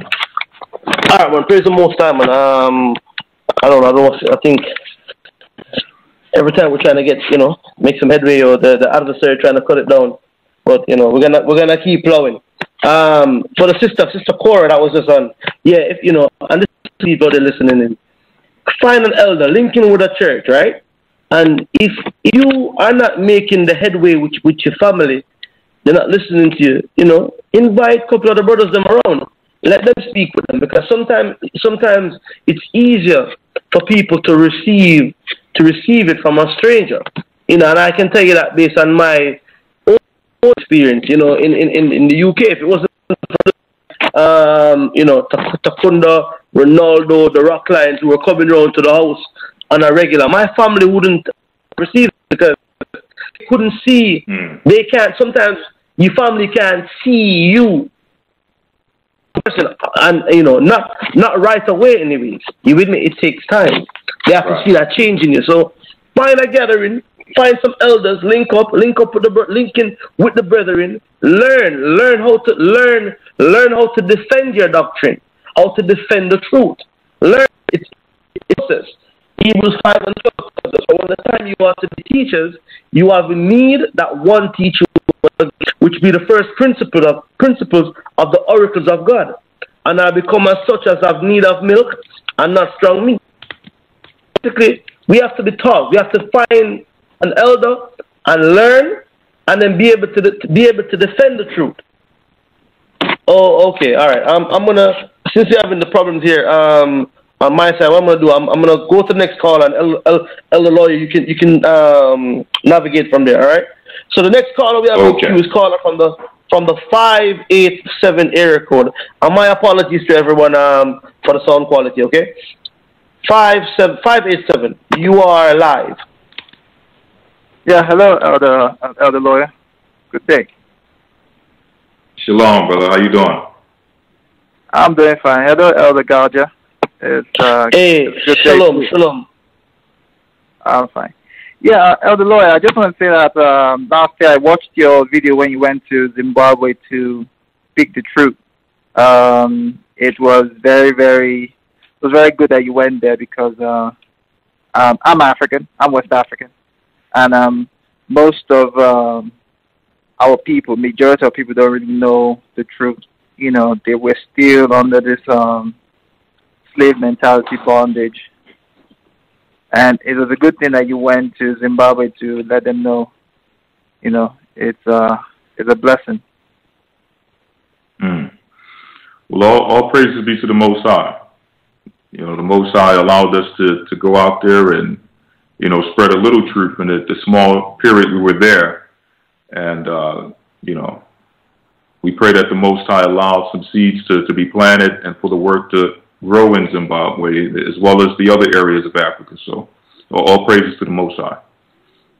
Definitely. And Elder Rawchaa, it's good that you're also doing your work out in the UK. I've lived in the UK before, and you know it's a place where there's a lot of hustle and tussle. It's a really tough place, especially in Manchester, because I've been to Manchester once or twice. That's a lot of different. That's where we started. We started in Manchester. Definitely, it's really tough. Really tough. Let me ask you, brother. You can hear me, right? Yeah, I can hear you. Where in West Africa are you from? I'm Nigerian. Okay, what are you, Igbo, Yoruba? I'm from the Igbo tribe. Igbo, all right, man, nice one, nice. Have you been back to Nigeria recently, or no? The last time I was in Nigeria was 2014. Presently, I'm in Canada. I'm in Calgary, Canada. Presently, at the moment. Okay. Were you in the truth when you were in Nigeria? No. Well, let me say, there's a little testimony to my knowing about, like, you know, when I was growing up in Africa, the images we were shown about Black Americans and Black British were that they were thugs and gangsters. I never knew the fact that we had Black Hebrew Israelites. GOCC is the first Hebrew Israelite people I'm meeting for the first time. We never knew about the fact that we have brothers going on street preaching. I never knew. And the fact that it happened when I was in Canada, when I came to Canada in 2014, I was in a place called Saskatchewan, Regina, and I was waiting for a bus to come to pick me home at the time, and I saw these four brothers. You know, they were all black, and they were wearing they were all wearing white robes, and they were like, you know, street preaching. And I was looking, and like something just told me, big, look to the other side, and I looked, and I saw these brothers with a map, like they were having like this, you know, like they were showing something that looked like the 12 lost tribes of Israel. And this was like before I came to know about GOCC. This was in Canada. This was like 2 years ago. So I never knew about Black Hebrew Israelites. I was never affiliated with any other Black Hebrew Israelite because the images were shown about Black Americans or Black British people or Jamaicans are all about your thugs, your gangsters, you know, that kind of mentality. That was what the mainstream media was showing us. And then what made me understand was the fact that I wanted to know why racism was existing, why there was so much racism against colored people. It was really, you know, I'm someone that likes to, you know, someone doesn't come to something that, oh, don't mix with Black British people, they're bad. Or don't mix with Jamaicans, they're bad. Or don't mix with Black Americans, they're bad. But they are my skin color, so I want to know why you're telling me that. So I did a lot of research, and the whole research stuff, you know, GOCC was able to answer, Elder Rawchaa was able to answer some of those hard questions that the society can give us answers to. Okay. I hope that will, you know, right now we have a church. We have a church over there in Canada, in Toronto, but we have a lot of people. Yeah. Yeah. So in Toronto. We're planning a trip that we're gonna actually inaugurate real soon. So, you know, I wish that the church can just not only be in Toronto, but be in like the major cities in Canada, because we have like 12 provinces here. Yes, sir. We are right now. We have people in Vancouver, Calgary. Yeah, you know, Edmonton. We have a lot of people round about there. So very soon this year, most I willing, you will see me over there, me and some of the brothers them, and we're gonna go into some of these areas and also have meetings and searches up. So for the people listening to this broadcast who are part of that region, you know, hold on, you know, hold tight. You know, we are coming. You know. Yeah, that'll be good if you guys come to Calgary. That'll be wonderful. Like seriously, you know, I don't mind street preaching. With you know, it's this. I've been in the Christian church all my life. I grew up with Christian parents, but they didn't explain so many things like the way GOCC has explained to me. So many things that were, you know, within the origin of where all the things are coming from. All praises to the Most High, my brother. All praises, all right? So, brother, I'm going to put you back in the queue, man, and get some more calls in. So you just hang tight and hope I will, man. I'll get to meet you soon, all right? Definitely, Elder God. Definitely. Thanks. All right, brother. Shalom. All right. Shalom, brother. All right. And Elder Lawya, if my connection goes, just let me know, all right? All right. Yeah, you know, it's like sometimes it cuts out in key moments. It's like it'll be flowing, and then when you're saying, like, okay, you're trying to bring out some pertinent information, it'll cut a little bit, but, you know, you were able to get out some of those areas, which was good. I'm praise the Most High, man. All right, let's move to the next caller. I'm finding down on the broadcast right now. The next caller is from the 575 area code. Shalom. This is Brother Sabby. Brother Sabby. I'm from Roswell, New Mexico. And how you doing? I'm calling with doing good. You know, we're with Issachar, the tribe of Issachar, and that, you know, the tribes I know Judah's there, and we're all starting to wake up little by little. I hadn't heard this truth till about 2014, and I know there's a lot of other people who haven't heard it. So I know in the Spanish language there's a lot of work to be done. And when I talk to some of the brothers from Issachar's tribes up in Mexico, the Oaxacan tribes and different people that we know over there, they're the blood. They're real pure blood. They don't even marry out with other people, and they keep their tribes real pure. But you know, once they move to the big cities, then things change. But when they hear this message, there, the hair on their arm starts to come up, and they really love it. But my question is, where it's talking in Zechariah 8:23, where it says that 10 men shall take hold of all the nations, take hold of the spirit of him that is a Jew. Is that talking about the Israel that's been scattered throughout all the countries, all the different places, or is that actually talking about the Gentile nations? That's my question. Right, and that's a good question. And when you read that scripture in Zechariah, it's actually speaking about the natural Gentiles, the people of the other nations. When they begin to see us restored, which goes into what we were discussing earlier, when they see us restored to our priestly and royal nature, the nations are going to be cleaving unto the children of Israel. They're going to be cleaving to Judah, as well as Issachar and Ephraim and Manasseh. They're going to be cleaving to the 12 tribes. And the scripture you want to link with that is Isaiah, the 14th chapter, and you want to start at the first verse and take it down to maybe the third verse, where it tells us that the nations, the Gentiles, shall be joined unto the house of Israel, or shall cleave to the house of Israel. Okay. Okay, I got that marked. Okay. Thank you very much. Well, thank you, brother, for your call, and we look forward to building and growing with you in the future, brother. Okay, and whenever y'all come down to Texas or somewhere, we'll be there to see you all. And let me ask, are you with the church? Are you with the church in Texas?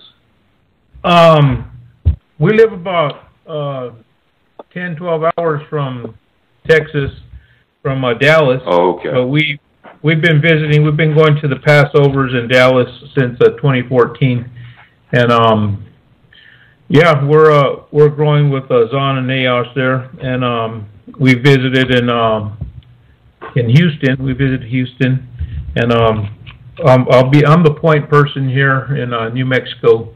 There's starting to be quite a few people here and there. I'm gonna be the point person to keep contact with them. Okay, brother. That's good. That's good. Praise the Most High, definitely. I'm not too sure about the history though. Correct me if I'm wrong. New Mexico actually they stole that.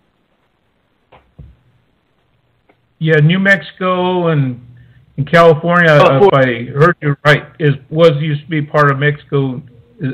It's that was given to or sold to the United States. I mean, stolen. Yeah, stolen. Yeah, that's where a lot of people think that they're Mexican, but it's just a geographical location. All the Africa is just a geographical location. All the different continents, the Americas, they're all America. They're all Americans. Then you have just the different people living in the lands, and if we feel the calling, we're the Most High. We got that calling to come, and once we hear it, we gather near. We're part of it. Most definitely. All praises to the Most High, man. Sorry, go ahead. Well, yeah, I was just about to say, bless the brother and thank him for his call. And again, hey, we're looking to work and build with you in the future and hopes of raising up those tribes, Issachar, and as well as the other tribes who are close to that region. And that's pretty much it. I would like to say also, and this goes back to the question or the comment the brother made before, our dear Issacharite brother. Before he came in, the brother was mentioning that, the image that was being pushed through mainstream media or being pushed in society concerning the Jamaicans and the black people, the black British, so on and so forth, is that they're criminals. And it's just deep that the Most High had an Issacharite brother call in right after him, and you asked the question concerning, is New Mexico a part of Mexico and the fact that it was stolen. And my question is, how can the chief thieves of the earth and the chief murderers and rapists of the earth demonize anyone as a criminal and call them a criminal for whatever reason, when they are the biggest criminals on the face of the earth? Good. Hey. Yeah, that's a good one. That's a good question. That. How can you call criminals when you are criminal? Exactly. How can you call people criminal when you're the biggest? You the inventor of crime. Exactly. How many people have you murdered? How much have you stolen? Yeah, but I think I don't know what I was going through today. And, I was hearing that New Mexico, California, all these places was Mexico. You with me? and yeah. All of a sudden, you have to cross a borderline to get to your land. These people are crazy. You understand? Tell me about it. And it sickens me. I don't want to go on a tangent in this, but it sickens me, this whole conversation of immigration and having the illegal aliens come into our country and take our jobs and destroy our great economy and our great... Come on, man, give me a break. You're the illegal aliens. You stole the land from those people. And they're going to create a border and tell them, you coming into our land and destroying our country. Well, what did you do to them when you came over and poisoned the people with diseases and murdered men, women, and children and, you know, raped people and things of that nature? What were you doing? Exactly, man. Definitely. Well, yeah. Let's go into the next caller, Elder. The next caller is from the 5. Here, come clearly. 513. Caller, you are live. Shalom. Shalom. Hello? Shalom. Hello. Yes. Hi, how are you? We're doing well, sister. You're on live. Yep, nice and clearly. You're on live, sister. Okay, well, I got into this truth because my father had asked me, why are the blacks hated so much? So I Googled it, and I found the 12 Lost Tribes videos. So once I started studying it, of course, my mouth was on the floor, went back and told my dad. He was like, I knew it. Well, out of the course of that, you know, he seemed to kind of like drop off, and because my mom was like, I don't know about that. Well, I stayed with it. So I've been in the truth a little bit over 3 years, and it got to the point that, you know, my parents and my brother, they didn't really want to hear it. I've called in before telling you I'm from Cincinnati. They go to a big mega church in Cincinnati, so I'm in the truth by myself. My husband, he was born in Ghana, but he came here when he was 3, so he understood what I was saying about the cargo slave ship, but he did not relate to it because he says, well, I'm Ghanaian. He just sees himself as Ghanaian, West African. His mom was American. He was like, my father and his people weren't slaves, so that he doesn't get it. So I'll be happy when you guys do another 12 Lost Tribes and talk about the Ghanaians and other African nations, and because I would love to share that with my in-laws and in-laws that are Nigerian. I want to be able to share that with them. But what I found out in my walk, that at the beginning I was so zealous to share and just push, I had to kind of like step back. I'm still excited, but in regards to my family and my husband, I have to act a different way. So I don't push my husband away. I am the believing wife, and I have to act accordingly. I am submissive. I respect my husband. So just when the Holy Spirit leads, I share, or the Holy Spirit will prompt him to ask me, and then I'll share with him and answer questions. But I'm in a different kind of situation because I own my own business. I own the dry cleaners, and I've owned it for almost 21 years. And what I just realized that not only am I a dry cleaner, that is just the front. The key is to share the truth to people. So the Holy Spirit leads people in, and I share, and I tell them. They receive it, come back, ask for more. I give them the GOCC YouTube. They look it up. We have Bible study in my business. But one thing is that my landlord is an actual Roman. He's Italian. And the spiritual warfare that I've been going through, because I'm going to share the truth no matter what. That regardless if my family gets it, regardless if my husband gets it, I know what I'm supposed to do. But it has been such a spiritual warfare with me and my business. And one of my customers that I shared it with, she was like, you know, you were the person to bring the truth to your family so you could share it with your husband, and he could share it with his Ghanaian family to tell them who they really are. They have no idea. She was like, so you're going to have to be strong, because that is what the Most High wanted for you to do. And for me to share this with her and show her about the truth, and her husband, they go to another megachurch in Cincinnati, and they had a holy convocation where they're wearing these robes like the Pope and these daggone headpieces, and I'm like, well, what holy convocation is that? Where is that in the scripture? So I just bought a GOCC calendar, and I bought two, one for me and one for her. And her husband are so happy to see the days that we're supposed to be celebrating. I said, these are what we're supposed to celebrate. I said, the other ones are European, Babylonian, whatever you want to call it. They're not our days. I said, this is what you need to keep in mind. This is what God, the Most High, has given this to us. We are supposed to be set apart. We're supposed to be a holy people. We're not supposed to do stuff that the other nations are. I said, we're a peculiar people. So that's the long and short of it.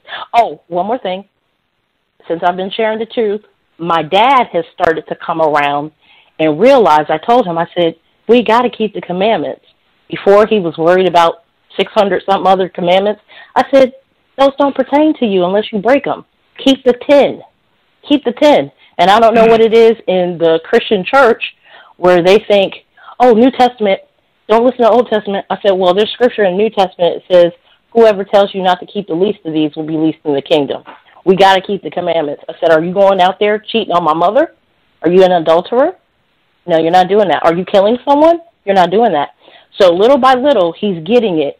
So the last little piece, and I'm not going to push it, I'm going to let him just gradually find it himself, is about the Sabbath and the holy days. So little by little, he's like, yeah, we should be doing that. And I respect and love my parents dearly. They're my best friends. My dad, he's the first one that led me to the Most High. He's the one that told me, why are we hated so much? And the Most High led me to GOCC that way. Wow. That's it. That's amazing, sister. And all praises to the Most High for, slowly but surely, and I'm pretty sure you're a testimony to others who are going through that, I guess you would say, that battle with, trying to get the family to see the truth and to get that same love that you have for the truth. But as Elder Rawchaa was mentioning earlier, it's hard because your family, they know you not just at this stage of your life, but they know they know who you were before this particular stage of your life. Even in your darkest moments, your family knows about it. So it's always a battle when it comes to family, but sister, all praises to the Most High in Christ for allowing the light to dawn upon your father through your persistence and your consistency and just working on him and working on the spirit. And if it be the Most High's will, sister, your husband will be right there with you.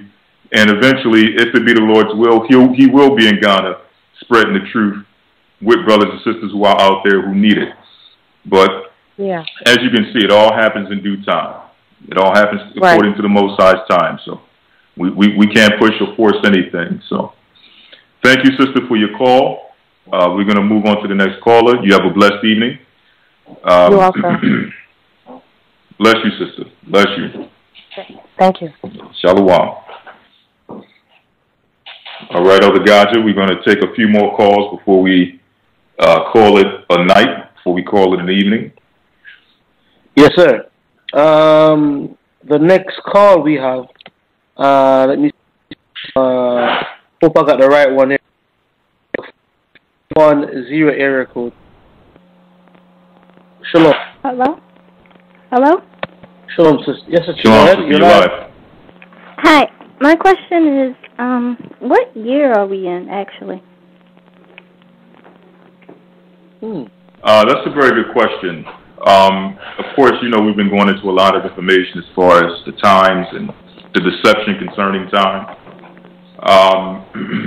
Based on the information we've been going into, and I know for a lot of people this is going to be a big thing, a shock, and we really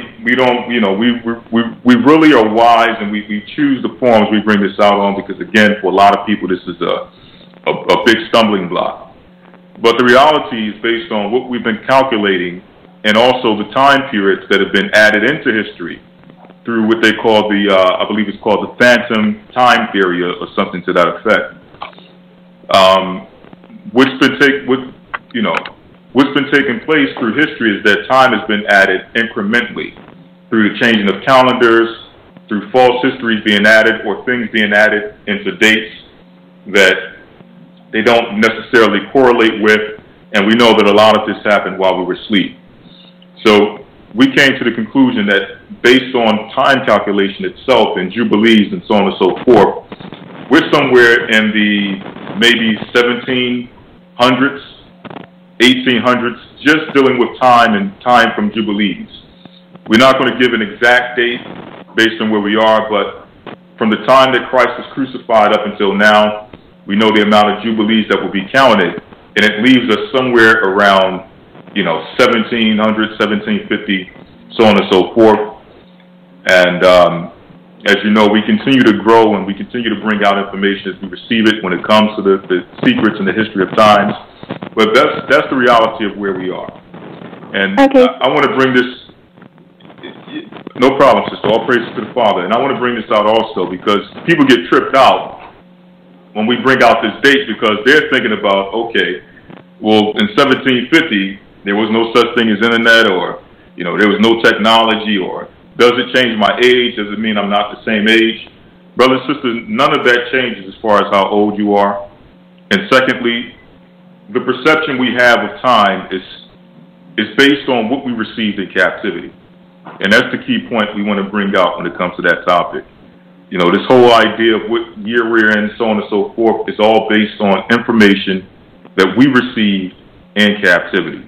So we can't associate it with anything that we've received or any perceptions that we already have, so on and so forth. We must base it on truth and the truth calculations of time that the Most High has given us through Jubilees. So I just wanted to put that out there also. But again, thank you, sister, for your call.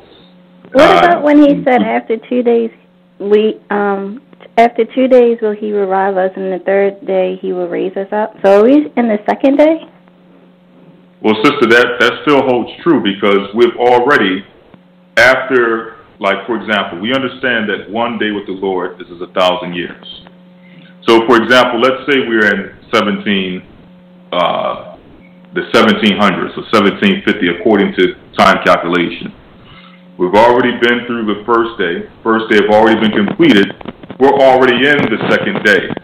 And it tells us that in the third day, he shall raise us up. We also must take into consideration that Christ said, for the elect's sake, the time will be cut short. So once Christ comes back and brings in his kingdom, which will be a new 1,000-year kingdom, then that third day will be starting from that time that he returns. So it's not like we got to go through a whole nother 500 years or a whole nother 300 years to reach that third day. The time is cut short. Once Christ returns, that starts that new cycle of the third day in which we will live in his sight. But currently, yes, sister, we are in the second day. Okay, thank you. All right. All praises to the Most High, sister. You have a good evening, and we're going to bring in the next caller. Okay. All right. Shalom. Shalom.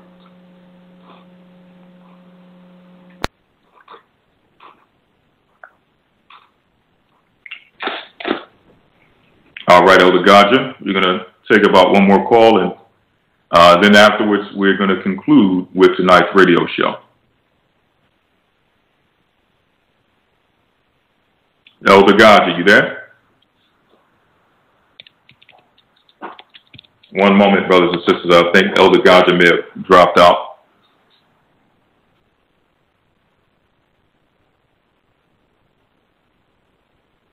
Just one moment, brothers and sisters. Again, we're waiting for Elder Rawchaa to return to the call so we can bring in the next caller.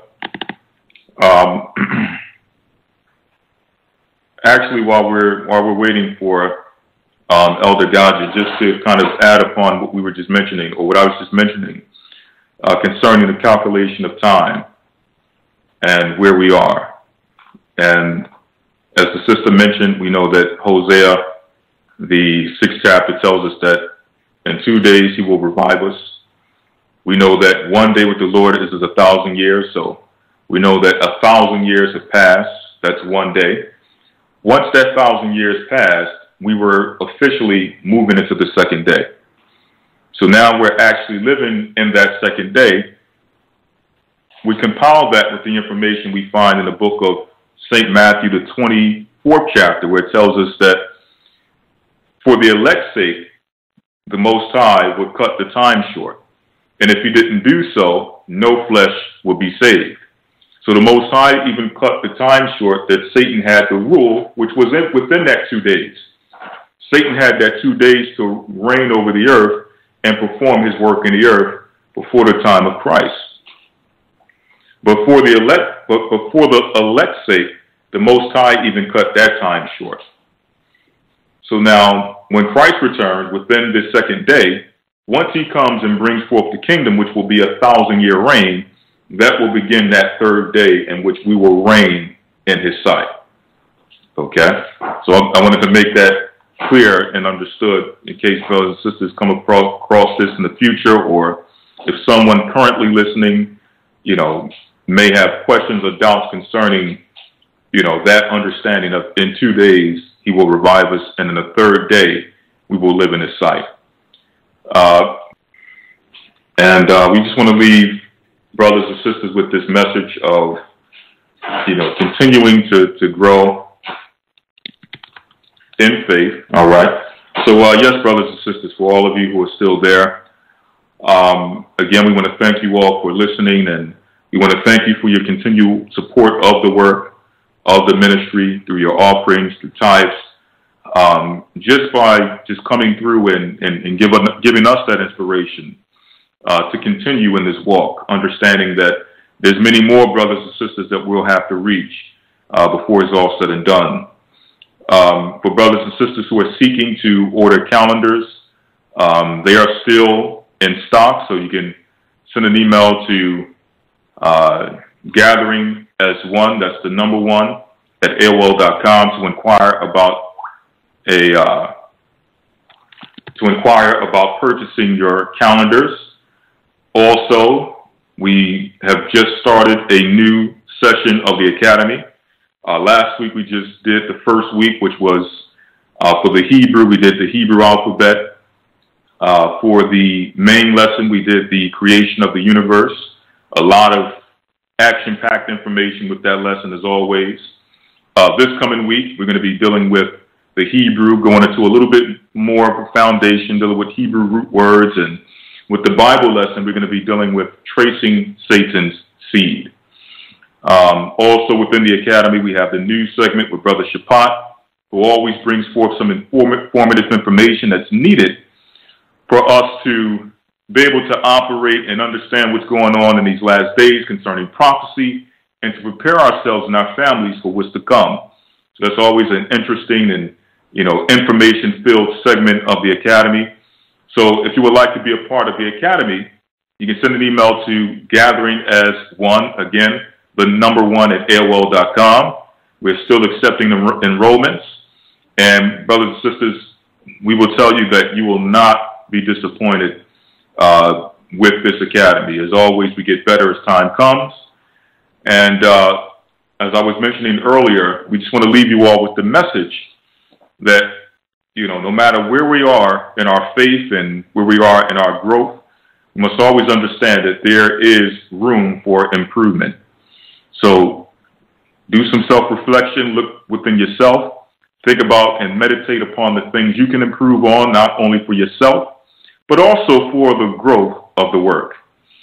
And we'll leave you with that, brothers and sisters, and we want to say again, thank you all, and shalom. Until next time, stay safe, stay strong, persevere until the kingdom comes. Bless you all, and shalom. It's a new me, man. Step into the light,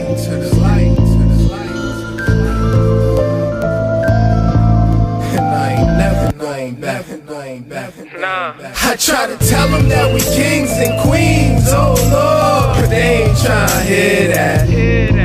I try to tell them just to open them scrolls and get to know them, but they ain't tryna hear that.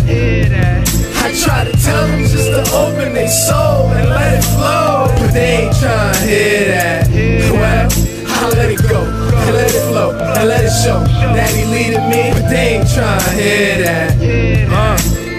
Kingdom all I'm dreaming for me sinning when the Most High promised his people like new living. Who you kidding? Broke the gold from spitting that new rhythm. Israel, my brothers and sisters, but who's living? A lot of dry bones, all I'm seeing now. Clones never weeded out till a harvest in truth. That be the route. Baptism be the sprout from a seed that was planted. This planet bleeding out. Bad habits leaving out. Praise the Most High. Praise the Most High. I ain't perfect, but I'm trying to be what most guys fall short of. The Lord supportive. I feel invincible, invisible, subliminals could cause a war now. Poor child, what he doing? Hella sin, be a saint, heaven sent. Fresh example, head is bent, heavy prayer, give him strength. Living camp, know he's super though. Kept it humble all the while, flow be stupid though. I try to tell them that we kings and queens, oh Lord, but they ain't trying to hear that. I try to tell them just to open them scrolls and get to know, but they ain't trying to hear that. I try to tell them just to open their soul and let it flow, but they ain't trying to hear that. Well, I let it go, and let it flow, and let it show that he leading me, but they ain't trying to hear that. In this world they looking down on brothers that's doing right, on sisters that doing fight for the glory the Most High, that wisdom doing them right. So praise the Most High, a higher learning, I'm yearning for truth, that's day and night. On some Joshua 1:8, them scriptures doing them right. Took a look my baby boy in his eyes and knew the might of the Holy Spirit was lifting my spirit, drew near the light. Once I started praying more to the Father, knew few would like, but that kingdom for my nation come first. Kwam Yasharala, Shabbat Shalom, my brothers and sisters. Told Christ to holler at these lost souls, holler at these lost sheep. Used to try to argue my views, but now my sword speak. Just a reflex, precepts. I'm trying to learn them all, apply them to the walk too. Watch the wicked slowly fall back. It was all written. Trust me, my brothers, we all fishing. Sisters, we need you, we all gifted. That kingdom and division, we all victors. I try to tell them that we kings and queens, oh Lord, but they ain't trying to hear that. I try to tell them just to open them scrolls and get to know, but they ain't trying to hear that. I try to tell them just to open their soul and let it flow, but they ain't trying to hear that. Well, I let it go, and let it flow, and let it show that he leading me, but they ain't trying to hear that.